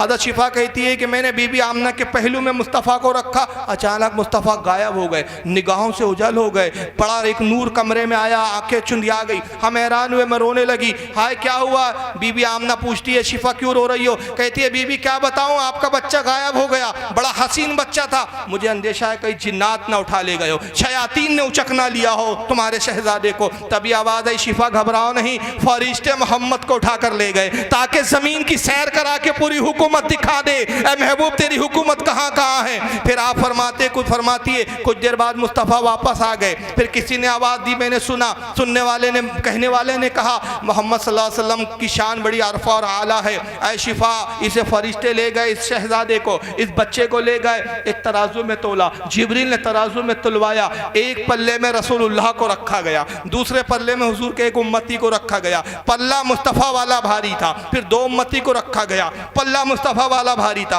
फिर 10 रखा गया, 100 रखा गया, 1000 लाख करोड़ बढ़ाते गए, यहाँ तक कि एक पूरी उम्मत एक पल्ले में आ गई। मुस्तफ़ा सब पर भारी थे। जिब्रील ने कहा तोलने का काम सिलसिला बंद कर दो। खुदा की कसम मोहम्मद की शान ये पूरी कायनात एक पल्ले में हो तो मुस्तफ़ा की बराबरी नहीं कर सकती। नारे तकबीर, ये हदीसें है या नारे रिसालत, शान मुस्तफ़ा। ये हदीस आपको क्या जिब्रील ने आके सुनाई? कैसे आई आप तक, कैसे पहुंची आप तक? इमाम काजी अयाज फरमाते हदीस ऐसे पहुंची कि जब शिफा ईमान लाई, सरकार ने जैसी ऐलान नबुव्वत फरमाया, ईमान लाने वालों में सबकत करने वालियों में थी, क्योंकि हुजूर की पैदाइश के वक्त तो मौजज़े देख चुकी थी, जानती थी ये आज नहीं तो कल ज़रूर नबुव्वत का ऐलान करेंगे, नबी है। इंतज़ार में थी कि कब मोहम्मद सल्लल्लाहु अलैहि वसल्लम नबुव्वत का ऐलान करे और मैं ईमान लाने में सबकत करूँ। ईमान लाई हज़रत शिफा। इमाम काजी अयाज़ अपनी किताब शिफा, उनकी किताब का नाम भी इत्तेफाक से शिफा ही है, उसमें फरमाती हैं, बड़े जलील क़द्र इमाम हैं, कहते हैं कि सहाबा इकराम हज़रत अब्दुर्रहमान इब्ने औफ के घर आते और अब्दुर्रहमान इब्ने औफ से कहते हैं अब्दुर्रहमान क्या आपकी वालदा शिफा घर में है? और कहते हैं हाँ हाँ। कहा क्या बात है, क्यों हमारी वालदा से मिलना चाहते हो? कहते हैं कि हम तुम्हारी माँ से इसलिए मिलने आए हैं कि हम रसूलुल्लाह के पैदाइश के हालात सुने। अब्दुर्रहमान इब्ने औफ फर्श बिछा देते, उस पर कुछ चादर डाल देते, अपनी अल्लाह की खिदमत में आते, कहते अम्मी जान मेरे कुछ दोस्त और अहबाब आए हैं रसूलुल्लाह की विलादत के हालात सुनना चाहते हैं, क्या आप उन्हें सुनाएंगी? कहती क्यों नहीं बेटा, मुस्तफ़ा की पैदाइश के हालात सुनाना भी बरकत का सबब है, ये बरकत से मैं कैसे महरूम रह सकती हूँ। हज़रत शिफा आती, सहाबा इकराम बैठे और उस पैदाइश के वक्त के वाक़यात बयान करती। ये वाक़यात शिफा से मुंतकिल हुए सहाबा में, सहाबा ने एक दूसरे से रिवायत किया, सहाबा ने ताबईन से रिवायत किया, ताबईन ने तब ताबईन से, तब ताबईन ने अइम्मा से, अइम्मा ने उलमा से, उलमा ने हमें बताया, किताबों में लिखा गया, हर सदी में लिखा गया, तो पता चला मिलाद हर सदी में हुई। आप कहते भाई मिलाद का कोई वजूद ही नहीं, तो वजूद नहीं होता तो ये पता कैसे चलता कि आका पैदा हुए? लेकिन आइए एक साहब और रो रहे हैं, जरा साहबा ने मनाया कि जरा इनको सुन लीजिए, ये बड़े खास शख्स है भाई, इनका नाम है बड़े अजीब नाम है इनका, लोग तो इन्हें लोग कहते हैं बिरादर इमरान, लेकिन हरकतों से तो आपको कहना पड़ेगा सिस्टर इमरान। इमरान साहब क्या कहते सुनो, समझो क़यामत कायम हो गई। अब अल्लाह ताला बोले सुनिए, अच्छा क़यामत का दिन वाक़े हो गया, समझो क़यामत कायम हो गई। अब अल्लाह ताला बोले अच्छा चलो कौन कौन है मिलाद मनाए, तो हम पूरे मनाए, हम पूरे अल्लाह मनाए मनाए मनाए। तब ये जो हाथा उठाएंगे ना, मनाए मनाए मनाए मनाए, बल्कि उसमें अबू बकर सिद्दीक का हाथ नहीं उठेगा, उमर रज़ी अल्लाह ताला का नहीं उठेगा, उस्मान रज़ी अल्लाह ताला का नहीं उठेगा, आयशा रज़ी अल्लाह ताला अन्हा का नहीं उठेगा, खदीजा रज़ी अल्लाह ताला अन्हा का नहीं उठेगा, कोई सहाबी का नहीं उठेगा, पूरे 1400 साल बाद वालों का उठेगा। अल्लाह ताला बोलेंगे अरे तुम लोग क्यों मनाए? अल्लाह हमारे नबी से मोहब्बत थी, आशिक़ रसूल थे, मनाए। अच्छा ऐसा, अच्छा अबू बकर तुम क्यों नहीं मनाए? क्या है कि अल्लाह माफ कर दो, बोलेंगे क्या कर रहे तुम लोग? अल्लाह पलट के बोलेगा कमबख्तो मेरे नबी के सहाबा जो नहीं किया वो तुम क्यों किए? हाँ आप सुनो, कयामत का दिन हो गया, कयामत का दिन आ गया, अब सारे अव्वलीन आखरीन जमा, अल्लाह फरमाएगा कौन कौन मिलाद बनाए हाथ उठाओ।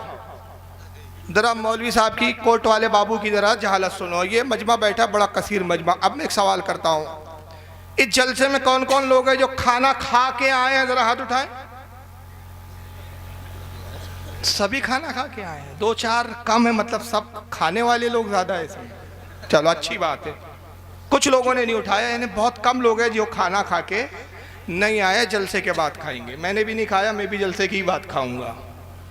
अच्छा ये बताएं, अब दूसरा सवाल थोड़ा सा पेचीदा सवाल है, कौन है जो मादर वतन खा के आया है?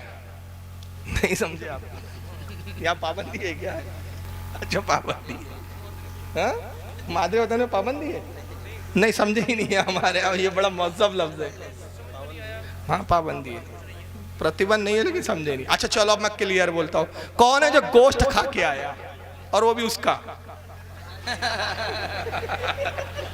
आप समझे, मादर वतन, हमारे हम वतन, उनकी मादर वालदा मोहतरमा, काफी है ना। कौन है जो वो गोश्त खा, अच्छा चलो कोई भी मुर्गी का गोश्त कौन खा के आया? चलिए मुर्गी का कौन? उठाइए, शर्माइए मत, मैं इसको समझाने के लिए एक चीज बोल रहा हूँ, मैं तफरी नहीं कर रहा हूँ, आप उठाए।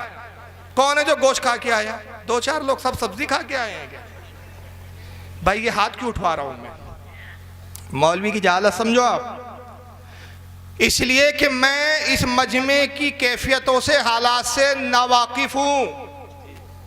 मुझे नहीं मालूम कौन खा के आया कौन नहीं खा के आया, वो नबी की शान है, अल्लाह की अता से कि ईसा मसीह कहते तुम क्या खाते हो वो भी मैं जानता हूं, क्या छुपाते हो वो भी मैं जानता हूं, अल्लाह के बताने से, अल्लाह के दिए हुए इल्म से। तो जिस अल्लाह ने ईसा को ये इल्म दिया कि क्या खाए वो भी बताएं, क्या छुपाए वो भी बताएं, वो अल्लाह कितना बाखबर होगा। अब मेरी भी कैफियत क्या है, चूँकि मैं कोई वली नहीं, नबी तो माज़अल्लाह नबी के कदमों के धूल के कंकर के जर्रे से छूने वाली शय के बराबर भी नहीं। करोड़ों फारूक मिल जाए तो एक वली के बराबर, गौसे पाक के बराबर नहीं हो सकते। तो साहबी नबी का मकाम तो बहुत अरफा और आला है। मैं एक आम इंसान, मुझे नहीं मालूम कौन खा के आया, नहीं पता, गोश्त खाया या सब्जी खाया मुझे नहीं पता। मैंने कहा अब हाथ उठाओ, हाथ उठे तो तब पता चला कितने खा के आए कितने नहीं खा के आए। हाथ उठा तो पता चला कितने गोश्त खा के आए कितने सब्जी खा के आए। क्या अल्लाह भी बेखबर है कि कहता है हाथ उठाओ? बोलो भाई, ये है कुफरिया अकीदा, ये है इनकी जहालत। जिन लोगों को अभी तौहीद नहीं मालूम वो तबलीग करने चले। पहले तबलीग करने से पहले तौहीद के उसूल और ज़ाब्ते तो समझ लो, पहले जान तो लो। अरे परवरदिगार आलम तो इतना बाखबर है कि दिल में जो हालात चल रहे हैं, मेरे दिल में क्या चल रहा है ये नहीं जानते। ये बाजू बैठे हैं बिल्कुल करीब, सबसे करीब यही मौलाना साहब है। इनके दिल में क्या मैं नहीं जानता। ये हमारी बेबसी का आलम, हमारे ना जानने का आलम, लेकिन रब्बे कदीर के जानने का आलम। इनके दिल से के हालात से भी वाकिफ, मेरे दिल के हालात से भी वाकिफ, सारी मखलूक के हालात से वाकिफ, ज़मीन की तय में रेंगने वाले कीड़े के दिल में क्या सोच है, क्या चल रहा है, उससे भी वाकिफ। 50 साल के बाद अल्लाह अगर मुझे हयात दे और आपको हयात दे, 50 साल बाद मैं कहाँ रहूँगा, कहाँ बैठूँगा, किस वक्त कहाँ होऊंगा मुझे नहीं मालूम, रब को मालूम। किस जगह बैठकर उस वक्त मेरे दिल में क्या ख्याल गुजर रहा होगा, परवरदिगार उससे भी वाकिफ। इतना बाखबर। और ऐसे बाखबर खुदा को तुमने कैसा बेखबर बनाया। अल्लाह कहेगा कयामत के दिन हाथ उठाओ, कौन कौन मिलाद मना के आए। मुझे तो पता ही नहीं कौन मिलाद मनाए कौन नहीं मनाए, हाथ उठाओ। अब मजमे में हाथ उठेंगे 1400 साल बाद वाले सारे बरेलियों के हाथ उठेंगे, अल्लाह हम मनाए हम मनाए हम मनाए हम मनाए। अबू बकर सिद्दीक का हाथ नहीं उठेगा। अल्लाह को पता नहीं था अबू बकर ने नहीं मनाया, हाथ नहीं उठाया तब पता चला अच्छा अबू बकर का नहीं उठा, अबू बकर ने नहीं मनाया। उमर का हाथ नहीं उठा, उस्मान गनी का हाथ नहीं उठा, मौला कायनात अली मुर्तज़ा का हाथ नहीं उठा, आयशा सिद्दीक़ा हसनैन करीमैन का हाथ नहीं उठा, साहबा का नहीं उठा। तो अल्लाह इन सुन्नियों से कहेंगे, सुन्नियों तुमने क्यों मनाया मिलाद। कहेंगे अल्लाह आशिक रसूल थे, तेरे नबी से मोहब्बत थी इसलिए मिलाद मनाते थे। फिर अल्लाह अबू बकर से कहेंगे अबू बकर तुमने क्यों नहीं मनाया। अबू बकर कहेंगे क्या करे अल्लाह माफ़ कर दे, नहीं मनाया, क्योंकि हमारे ज़माने में मिलाद था नहीं। समझाना ये चाह रहे। अबू बकर कहेंगे अल्लाह माफ़ कर दे, हमारे ज़माने में मिलाद था नहीं। तो अल्लाह पलट कर बोलेगा, ये जुमले थे उनके, अल्लाह पलट कर बोलेगा कम बख्तो। ये अल्लाह की ज़बान है, ये अल्लाह की ज़बान है। अब पलट कर बोलेगा, भाई पीछे कौन बैठा मैं नहीं जानता, पलट कर देखूंगा तो पता चलेगा। लेकिन रब के लिए न पलटना है, न अगला है, न पिछला है, न दाया है, न बाया है। वो चहतों सिमतों से पाक, वो सिमतों से पाक, वो हुदूदों से पाक, वो लिमिट से पाक। उसके लिए ना अगला है, ना आगे है, ना पीछा है, इन चीज़ों से पाक। लेकिन ये कह रहे नहीं नहीं, अल्लाह को इन्होंने एक इंसान बनाया, इंसान के पैकर में तस्वुर किया, अल्लाह यूँ बैठा है, हाथ उठवाता है, हाथ उठाने के बाद पता चलता है। जिन्होंने नहीं मनाया फिर उनसे पलट कर बोलता है, जिन्होंने मनाया उनसे पलट कर बोलता है कम वक्तो, जो काम मेरे नबी के साहबा ने नहीं किया वो तुमने क्यों किया। तो बहरहाल इसका हम तो जवाब अभी दे चुके हैं। मैं 2-3 जवाब इसके दलील के साथ और दे दूंगा। इस ताल्लुक से 2 मौलाना साहब को और सुन लीजिए आप। अब ये आपके खास फेवरेट मौलवी साहब आ रहे हैं। हाँ, फिर मुझे छोड़ के क्यों चले गए। हजरत फातिमा से पूछो। तारीफ करने की तो जरूरत नहीं, कौन साहब है ये, है ना। बनारसी बाबू बनारस के नाजायज जवाई है, सुन लीजिए। इसके बाद मुझे बताओ, नबी अकरम के बाद हजरत अबू बकर सिद्दीक का जमाना आया। हजरत अबू बकर सिद्दीक ने 2 साल खिलाफत की। 2 साल कितने? 2 साल। 2 साल में ये 12 रबीउल अव्वल कितनी मरतबा आया होगा? 2 मरतबा। हम अहले हदीस हैं, हमारा कसूर ये है कि हम कोई भी काम तुम्हें करता हुआ देखते हैं उसकी दलील मांगते हैं। मुझे इतना बता दो कि 2 मरतबा ये 12 रबीउल अव्वल आया। हजरत अबू बकर सिद्दीक ने कभी कुमकुमे जलाए, कभी लाइट जलाई, कभी अगरबत्ती जलाई, कभी जलूस निकाला। तुम एक दलील दे दो हजरत अबू बकर से। मेरी उम्र इस वक्त 32 साल है, मैं 32 दिन तक कंटिन्यू जलूस निकाल देता हूं ताकि मेरे हर एक साल के बदले में एक पूरा हो जाए और मैं कफारा अदा कर देता हूं। चलिए, अबू बकर सिद्दीक ने जलूस नहीं निकाला, हम भी जलूस नहीं निकालते। अब फैसला ये मौलवी साहब कह रहे आगे वही, फिर उन्होंने उमर की, उस्मान गनी, वही सब बोली है, वो उतरा सुनाने की ज़रूरत नहीं है, बात आपके समझ में आ गई। तो मौलवी साहब कह रहे हैं कि अबू बकर सिद्दीक ने 2 साल खिलाफत का दौर रहा, नहीं निकाला। हज़रत उमर का 10 साल रहा, नहीं निकाला। उस्मान गनी का 7 साल रहा, उन्होंने नहीं निकाला। हज़रत अली का फिर भी चंद साल रहा, उन्होंने नहीं निकाला। किसी साहबी ने नहीं निकाला। मुझे साहबी से अमल बता दो। कव्वाल है ये, अहले हदीसों का कव्वाल। मैं 32 साल का हूँ। 32 साल का ढोक दिख रहा है ये खबीस, सफेद झूठ बोला। कितना बड़ा झूठ बोल रहा है। वो तो अल्लाह का शुक्र है 32 बोल रहा, उसका बाद चले तो अभी दूध के दांत टूटे हैं, मैं तो अभी अम्मा की गोद से आया हूँ। कोई भरोसा नहीं इसका। अभी भी मेरे मुंह से अम्मी के दूध की बू आ रही है। अब ये भी दूध पीना छोड़ा है। 32 साल का है मनुष्य।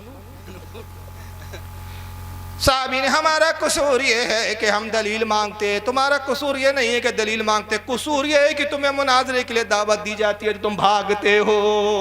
सुभान अल्लाह, सुभान अल्लाह। तुम्हें मालूम है कि जब तुम बरेली के सामने बैठोगे तो तुम्हारा पाजामा आगे से गीला पीछे से पीला हो जाएगा। सुभान अल्लाह। बेशक तुम अपनी कौम को उल्लू बेवकूफ बना सकते हो, लेकिन बरेली के मौलाना के सामने तुम नहीं बैठ सकते हो।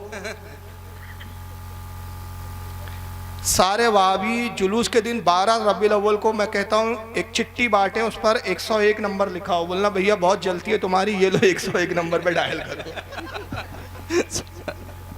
समझ रहे ना, 101 नंबर